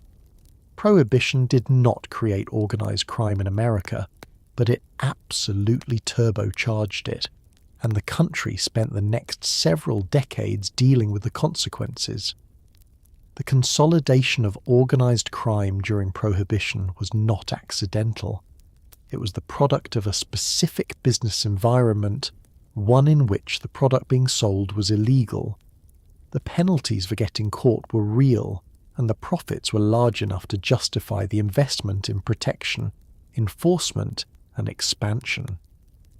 Small, independent bootleggers operating in isolation were vulnerable to police pressure, rival operators, and the simple unpredictability of an unregulated market. The solution was organisation, the same solution that legitimate businesses had discovered in the age of the industrial trust, applied to illegal enterprise. Larger organisations could bribe more effectively, protect their supply chains more reliably, and eliminate competition more decisively than small operators. The result, by the late 1920s, was a rationalised criminal marketplace in which a small number of large organisations had divided the country into territories and developed the working relationships necessary to operate across those boundaries. The Atlantic City Conference of 1929 is the clearest example of this consolidation made visible. In May of that year, the major organized crime figures of the United States, Capone from Chicago, Lucky Luciano, and Arnold Rothstein's successors from New York, and others from across the country, met openly in a resort hotel in New Jersey to discuss the rationalization of their operations. They were not hiding. They arrived openly, stayed in the hotel, and met in conference rooms. Local police were aware of the gathering and did nothing. The conference produced agreements on territorial boundaries, dispute resolution mechanisms, and shared approaches to dealing with law enforcement. It was, in a very real sense, a corporate governance meeting for an industry that had no legal existence. The fact that it could happen openly, in a hotel, in a resort town, with police standing by, tells you something precise and damning about where Prohibition had taken American institutional integrity by 1929. When repeal came, these organizations did not need to reinvent themselves. They had capital, they had networks, they had the corrupted institutional relationships that made operation possible, and they had the experience of managing large illegal enterprises under pressure. Gambling, which was illegal in most states, was the most natural pivot. The infrastructure for numbers running had been operating alongside the alcohol trade for years. Labour racketeering, which involved controlling union leadership and extracting payments from employers in exchange for labour peace, expanded dramatically in the 1930s.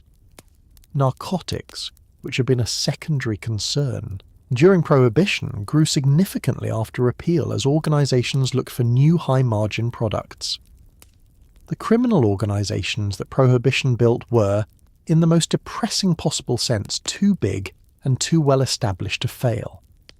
They had been made in America, by America, as a direct consequence of America's most ambitious attempt at moral legislation. They outlasted it by half a century.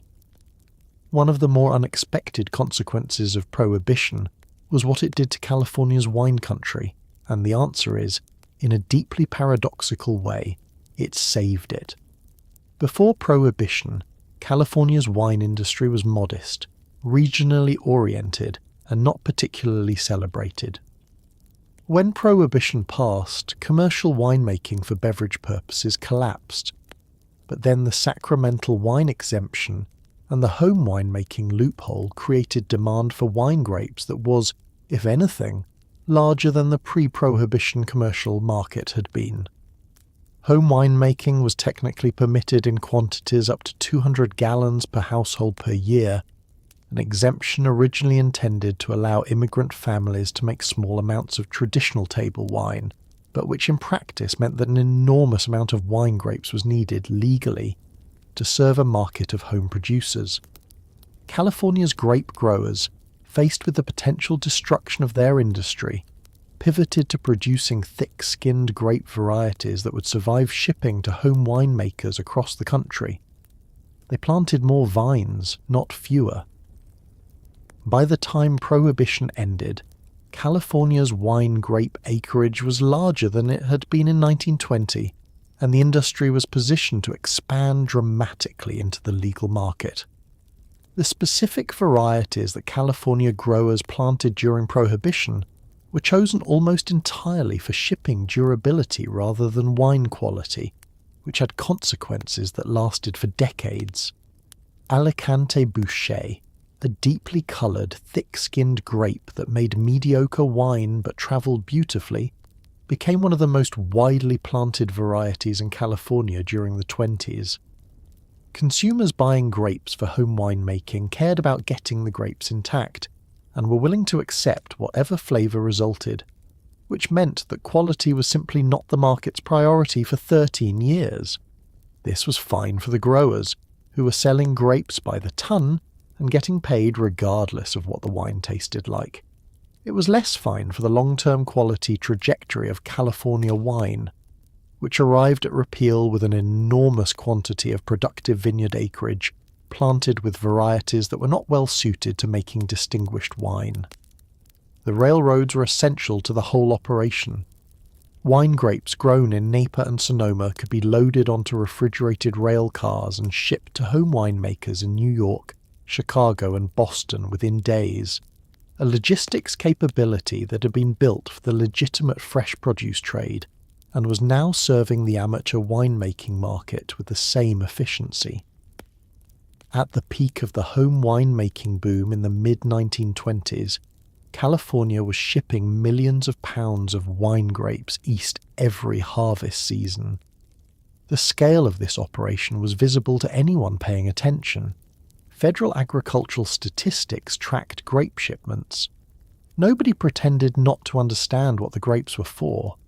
It was simply another example of the Prohibition-era arrangement in which the law and the reality conducted a polite fiction together, and the fiction was maintained because the alternative, actually enforcing the law as written, would have devastated a legal agricultural industry in a state that was politically significant. The longer-term legacy of this period for California wine is complicated but ultimately positive. The vineyards that survived Prohibition were those with the capital to maintain their land and the flexibility to pivot their production.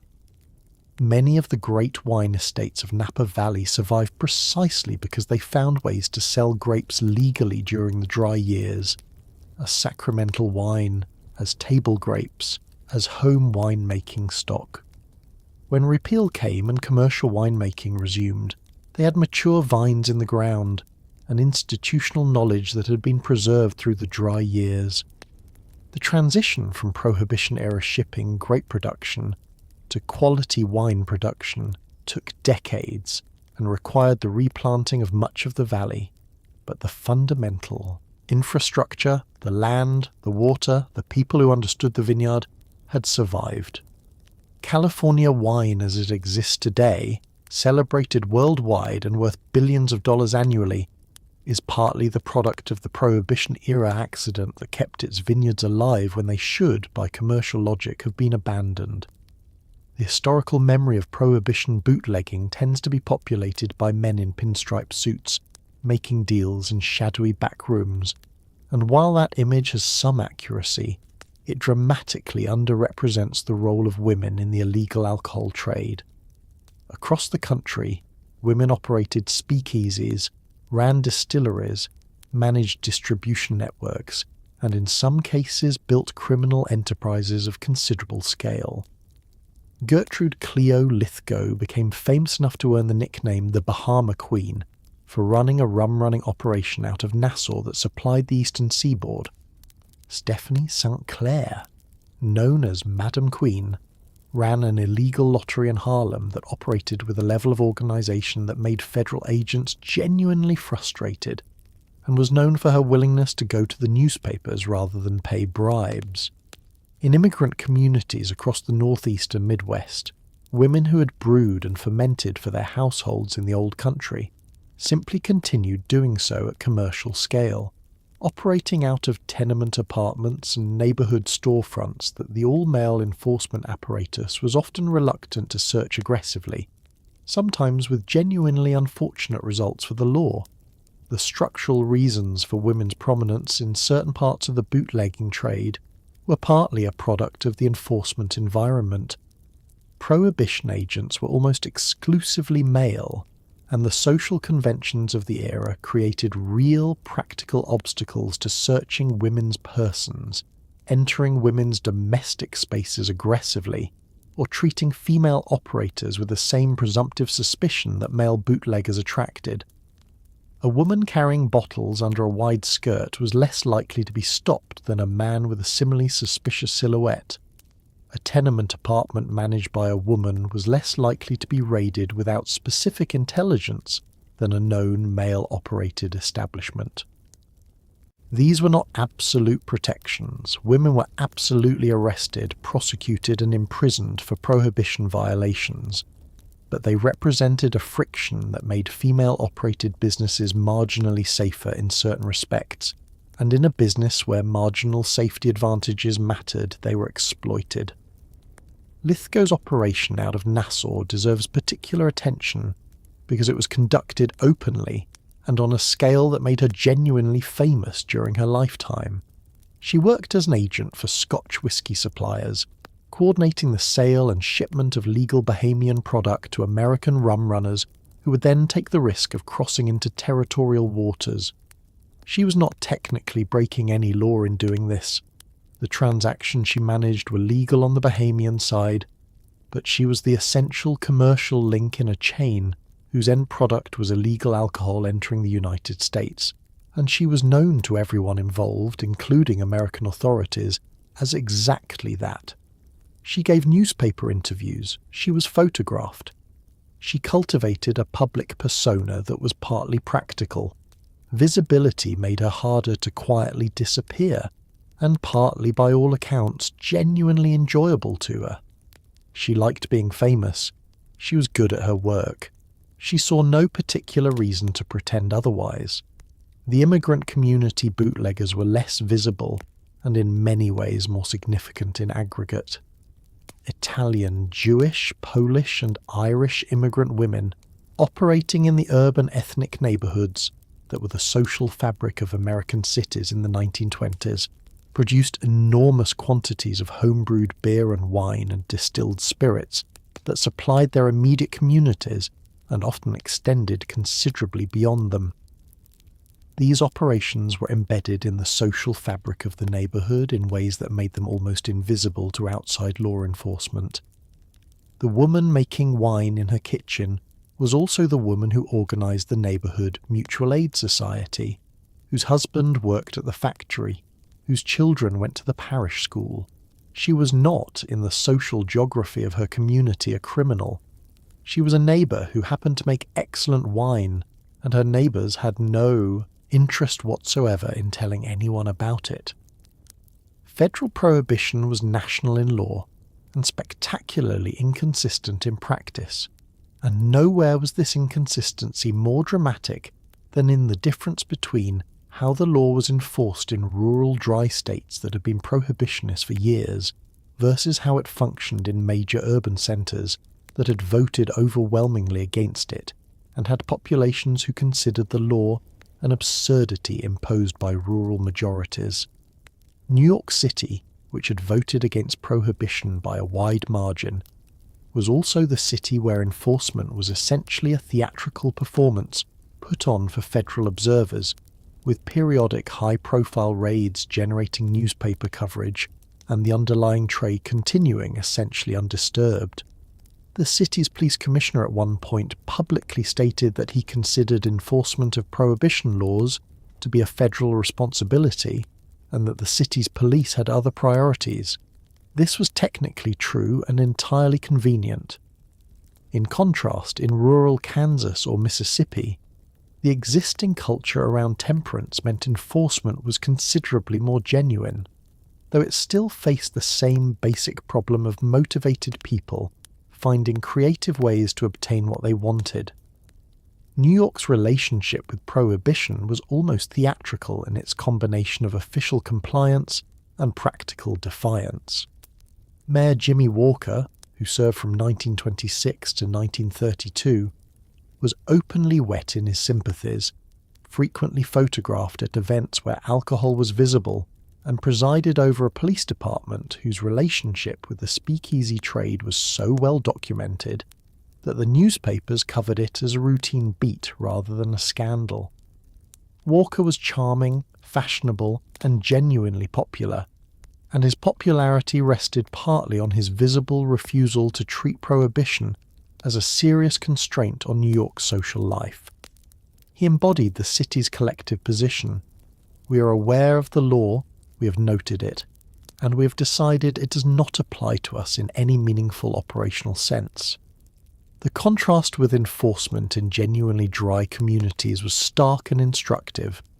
In counties across Kansas, Oklahoma, and the rural South, where temperance was cultural as much as legal, prohibition agents and local sheriffs operated with the support of communities that actually wanted the law enforced, and the results were measurably different. Not perfect, not complete, but meaningfully different in the direction the law intended. The bootlegger in a dry Kansas county operated at much greater risk than his counterpart in Chicago or New York, faced a community that might genuinely report him, and could not rely on the corruption of local officials to the same degree. Illegal alcohol was available, it was always available, but it was more expensive, more dangerous to obtain, and less openly traded than in cities where the enforcement apparatus had been comprehensively purchased. This regional variation was the clearest possible demonstration of the central problem with prohibition as a national policy. It was not, in any meaningful sense, a national law. It was a law in some places and a suggestion in others, and the difference was determined by local culture and political will rather than federal mandate. A law that is enforced in Kansas and ignored in New York is not a national law. It is a regional preference that has been given constitutional clothing, and the clothing, however impressive, cannot compel compliance where the underlying preference does not exist. The framers of the 18th Amendment had believed that the law itself would change the culture. What they discovered, over 13 years, was that the culture determined the law, and the culture of New York City in 1925 had absolutely no intention of going dry. When historians look back at Prohibition, and they look back at it often, because it is genuinely one of the most instructive experiments in the history of democratic governance, they find a legacy that is more complicated than the simple "it failed" verdict that the story is usually given. Drinking rates did decline during Prohibition, particularly in the early years and particularly among the working class, who had less access to the underground market than the wealthy. Liver cirrhosis rates fell. Arrests for drunkenness fell. Some of the public health goals of the temperance movement were, by the data, partially achieved. But the costs were extraordinary. The rise of organised crime, the corruption of law enforcement at every level, the death toll from poisoned alcohol, the erosion of respect for law itself, the phenomenon that Prohibition critics called contempt for law, the widespread cultural normalization of casually ignoring a federal statute, these were consequences that outlasted the law itself. The cocktail culture that Prohibition created, the speakeasy aesthetic that Americans still find romantic 100 years later, the organised crime infrastructure that shaped American cities for decades.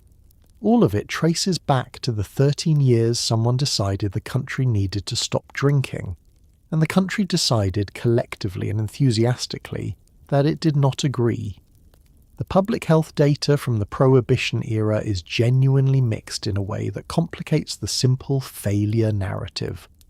Deaths from cirrhosis of the liver, a reliable indicator of chronic heavy alcohol consumption, fell by roughly 50% in the first years of Prohibition and remained below pre-Prohibition levels for much of the era. Hospital admissions for alcohol-related conditions declined. In industrial communities, some employers reported improvements in Monday morning absenteeism.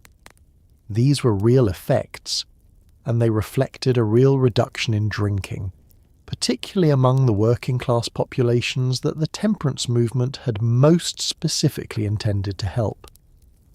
The people who had least access to the speakeasy and the bootlegger, the rural poor, the urban working class without the connections or the money to access premium bootleg product, drank less during Prohibition than they had before it. The law worked, partially, for the people it was most specifically designed to protect. The problem was everything else. The cultural legacy of Prohibition extended far beyond the era itself in ways that shaped American life for generations. The cocktail, the mixed drink designed to mask the flavour of poorly made spirits, became the dominant form of American alcohol consumption in a way it had not been before Prohibition, because the underground market produced spirits of inconsistent quality that required mixing to be palatable. The cocktail culture of the 1920s, exported to the rest of the world through American films and literature and the expatriate community in Europe, became a defining American cultural export. bartending as a craft, the art of the mixed drink, the vocabulary of the cocktail menu, all of this flowered during Prohibition, which is perhaps the most perfectly ironic cultural consequence of a law designed to eliminate drinking. The political legacy was equally durable. The coalition that repealed Prohibition, urban ethnic voters, industrial workers, progressive reformers who had concluded that the law was counterproductive, wealthy conservatives who wanted the tax revenue, was a version of the coalition that elected Franklin Roosevelt and built the New Deal. The fight over Prohibition had reorganized American politics in ways that shaped the Democratic Party's urban coalition for decades. The dry lobby's defeat had not eliminated its political presence. Temperance constituencies continued to influence alcohol regulation at the state and local level well into the second half of the 20th century. But it had fundamentally altered the balance of cultural power between the rural Protestant America that had driven the temperance movement and the urban, immigrant, Catholic and Jewish America that had resisted it. Prohibition was, among its many other qualities, one of the defining episodes in the long American argument about whose values get to be the national ones. The men hired to enforce Prohibition were, by any reasonable measure, set up to fail. But within that underfunded, understaffed, chronically corrupt agency, a remarkable spectrum of human character emerged, from genuine idealists who believed in the law with a fervour that bordered on the religious, to opportunists who had applied for the badge specifically because it came with access to the most profitable black market in American history. The honest ones became legends almost by accident, simply by being so statistically unusual that newspapers treated them like exotic animals. Izzy Einstein and Mo Smith, two New York Prohibition agents who became genuinely famous in the early 1920s, were perhaps the most colourful enforcement officers in American history, a pair of portly, cheerful, wildly creative investigators who made over 4,000 arrests in 5 years, using an arsenal of disguises so elaborate and absurd they read like the plot of a vaudeville show. Izzy once entered a speakeasy disguised as a football player, still in uniform, immediately after attending a game. On another occasion he posed as a Russian fisherman. He reportedly spoke several languages, which helped. Mo was quieter but equally effective. Together they were beloved by the newspapers and quietly despised by their superiors, who eventually fired them both for attracting too much attention, a firing that generated more public sympathy than almost any actual criminal sentence of the era. Izzy Einstein's disguise repertoire deserves its own extended appreciation, because it represents a genuinely remarkable feat of improvisational performance sustained over 5 years in the service of a law that most of the city he was working in considered an imposition. He posed as a gravedigger. He posed as a Hungarian violinist. He posed as a Texas cattleman. He reportedly once smeared Limburger cheese on his clothing and entered a speakeasy claiming to be a street cleaner, on the theory that no one would believe a law enforcement officer would voluntarily smell that bad. This theory was correct. He got his evidence and made his arrest, and presumably went home and changed his clothes in that order. The creativity was not just theatrical, it was practical. In a city where speakeasy operators were experienced at identifying federal agents, a man who looked different every time was genuinely harder to screen at the door than a man in a predictable suit with a predictable demeanour. The agents who went the other direction, who used their badges not to enforce the law but to extract money from the people violating it, were considerably more numerous and considerably less entertaining to read about, though their story is in some ways more illuminating. The corrupt agent was not always a bad person who had entered the job planning to steal. Some of them were ordinary people placed in an environment where corruption was the norm, where the bribe was offered before the first week was out, where the peer pressure of a corrupt department was more immediate and more powerful than the abstract commitment to a law that everyone around them was ignoring. The psychology of institutional corruption, how ordinary people become participants in systems that violate the values they nominally hold, was on full display in the Prohibition Bureau, and it was not a flattering portrait of how humans respond to structural incentives. The firings, when they came, were rarely prosecuted. An agent dismissed for accepting bribes was typically let go quietly, without criminal charges, because prosecuting corrupt agents would have required honest prosecutors and honest judges, and locating those in Prohibition-era Chicago or New York was its own challenge. The corrupt agent simply became a former agent, available for other employment in a city where his knowledge of law enforcement operations had a certain market value among the people those operations had been designed to suppress. Some of them went to work directly for the bootleggers they had previously been paid to ignore.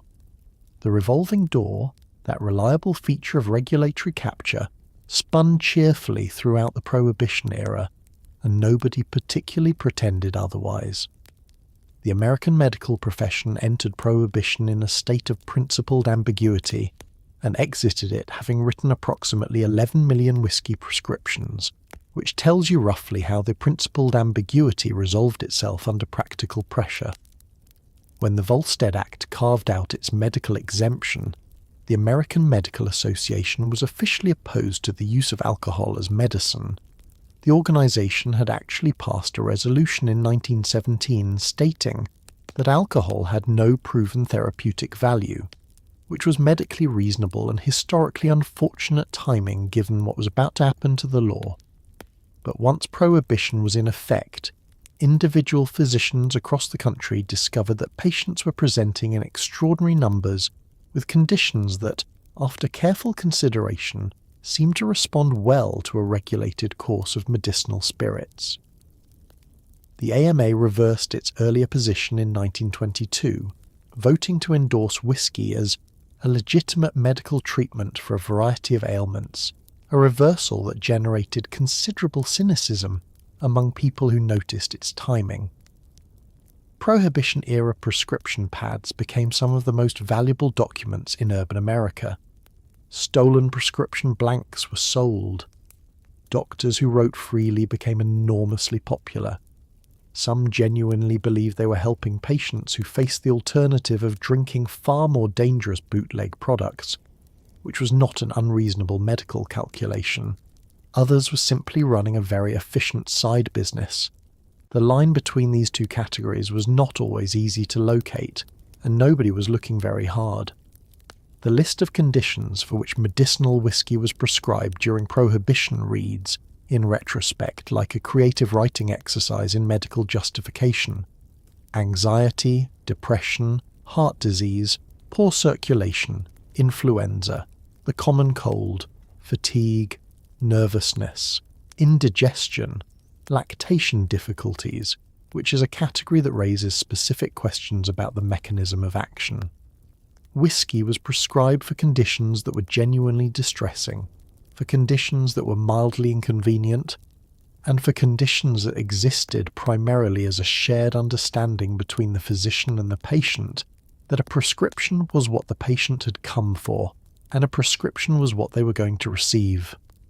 The clinical encounter was a performance, and both parties knew it, and both parties maintained the performance because the alternative, the patient going to a bootlegger and getting something that might blind or kill them, was, from a public health standpoint, worse.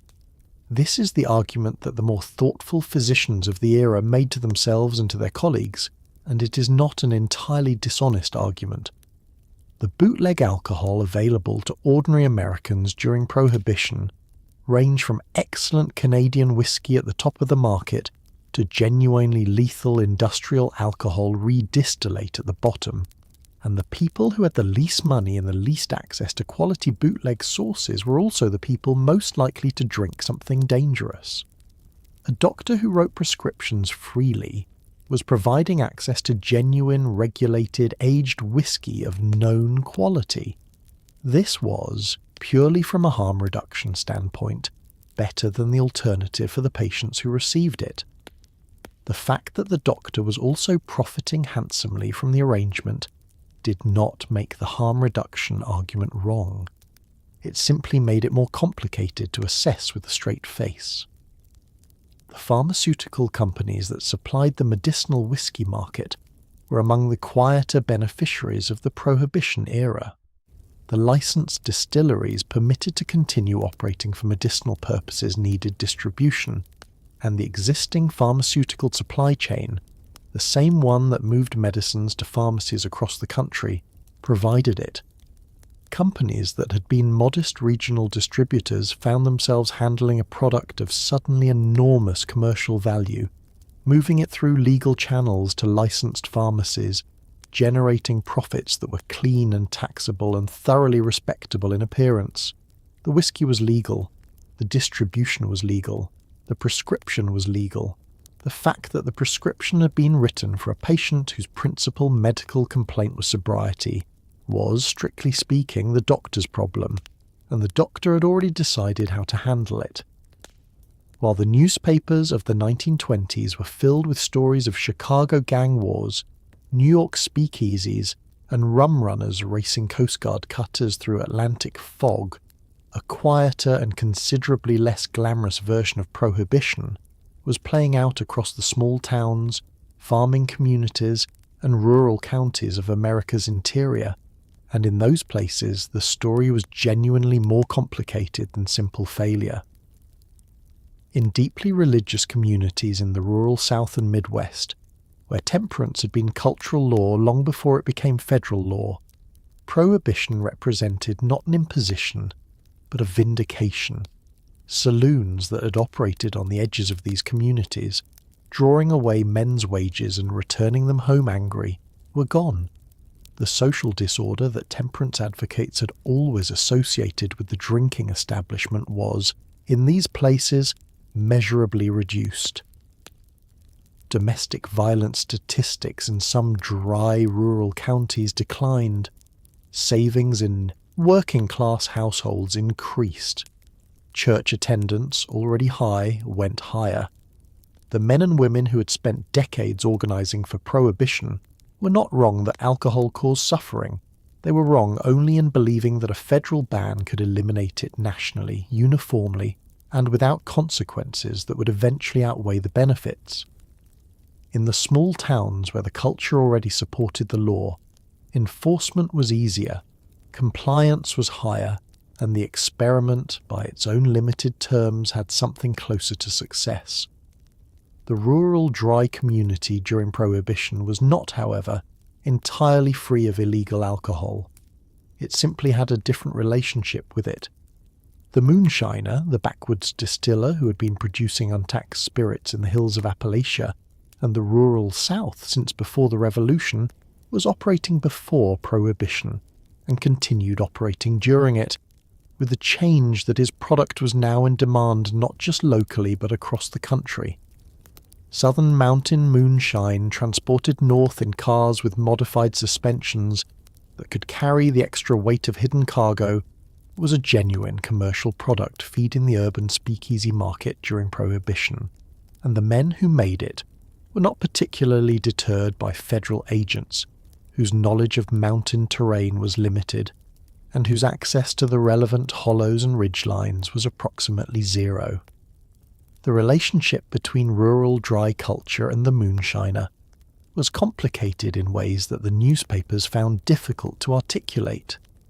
A county could be genuinely, culturally dry, where the church was powerful, where drinking was socially marginal, where the community consensus supported the law, and simultaneously home to a moonshiner who had been distilling in the hills for 40 years and was regarded by his neighbours as a craftsman rather than a criminal. The moonshiner was not drinking his product mostly. He was producing it for sale elsewhere, to people in cities who had made their own choices. This distinction was meaningful in rural moral geography in a way that it was not in federal law, and local sheriffs were often skilled at navigating the gap between what the law said and what the community actually wanted enforced.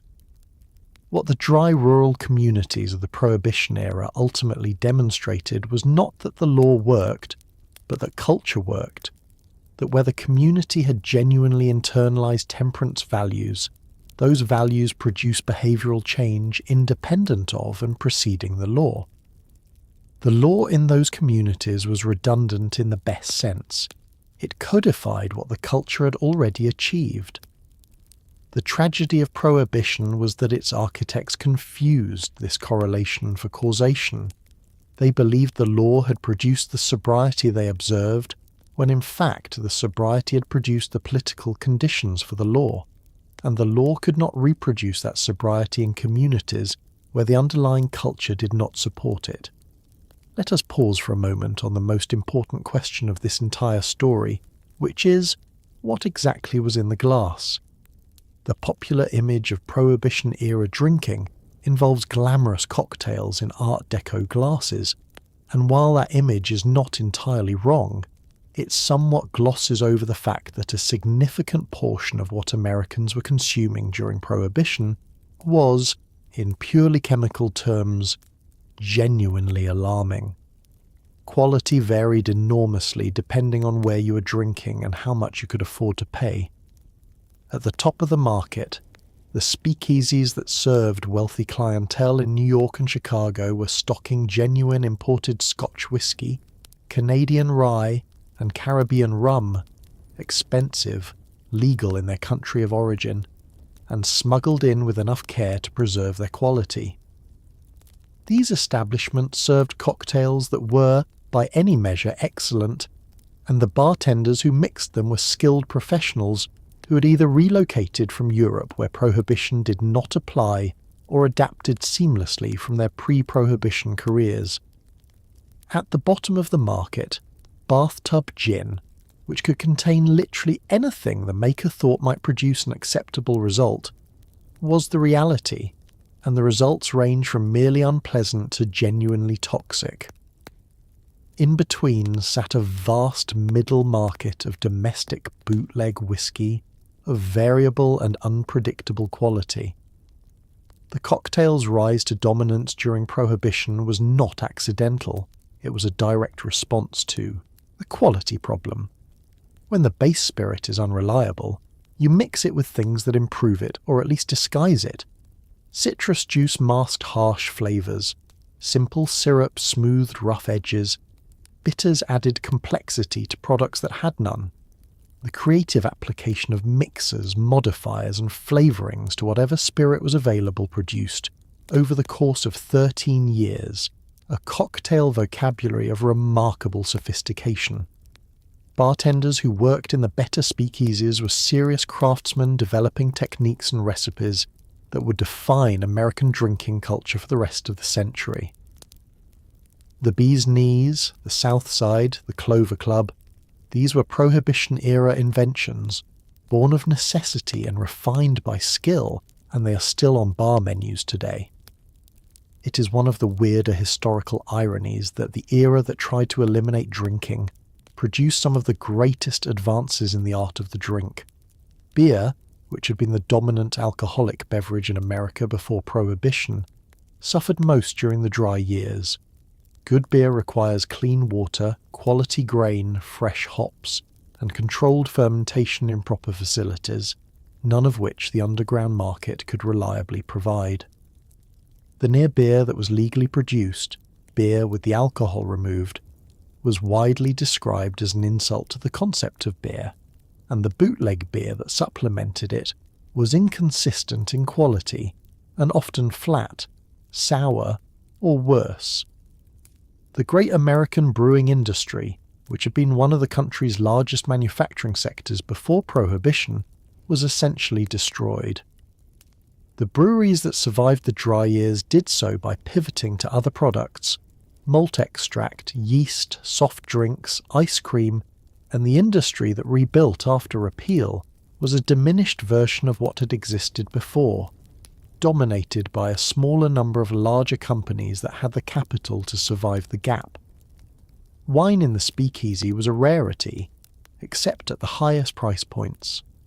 the home winemaking market was consuming most of California's grape production, and the wine that reached the better establishments was mostly imported. French and Italian bottles smuggled through the same channels as Scotch and Canadian whiskey, at prices that put them firmly in the category of luxury goods. The ordinary speakeasy patron was drinking spirits or beer, and the quality of both depended entirely on who was supplying the establishment and how much the establishment was willing to pay for quality versus quantity. This was, in its way, a perfectly American market stratified by price, variable in quality, and available to anyone willing to pay the going rate and knock on the right door. Prohibition did not end because it was a dramatic failure on every measurable dimension, though it was. It ended because American public opinion shifted, and it shifted for reasons that were complicated, gradual, and ultimately impossible for the law's supporters to reverse. In the early 1920s, polls showed substantial public support for prohibition, not universal, not enthusiastic, but genuine. People who did not drink approved of it. People who did drink often felt, at least publicly, that they ought to approve of it. The cultural authority of the temperance movement, built over 100 years of organising, was real and not easily dismissed. What eroded that authority was not argument but observation.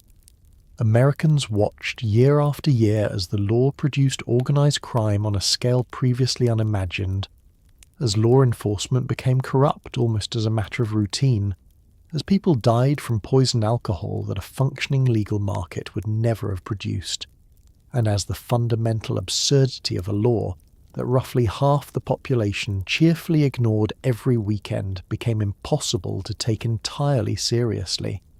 By the late 1920s, the Association Against the Prohibition Amendment had become one of the most well-funded lobbying organisations in the country, backed significantly by wealthy industrialists who had originally supported prohibition and had changed their minds, partly on principle, partly because the Depression had made the tax revenue argument impossible to ignore.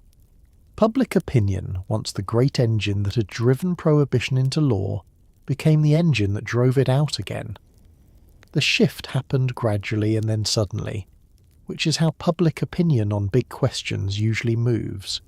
For most of the 1920s, the polling data showed a country divided roughly in half, with the dry side retaining enough political power to block repeal even as wet sentiment grew. The Anti-Saloon League remained formidable. Dry congressmen remained in office.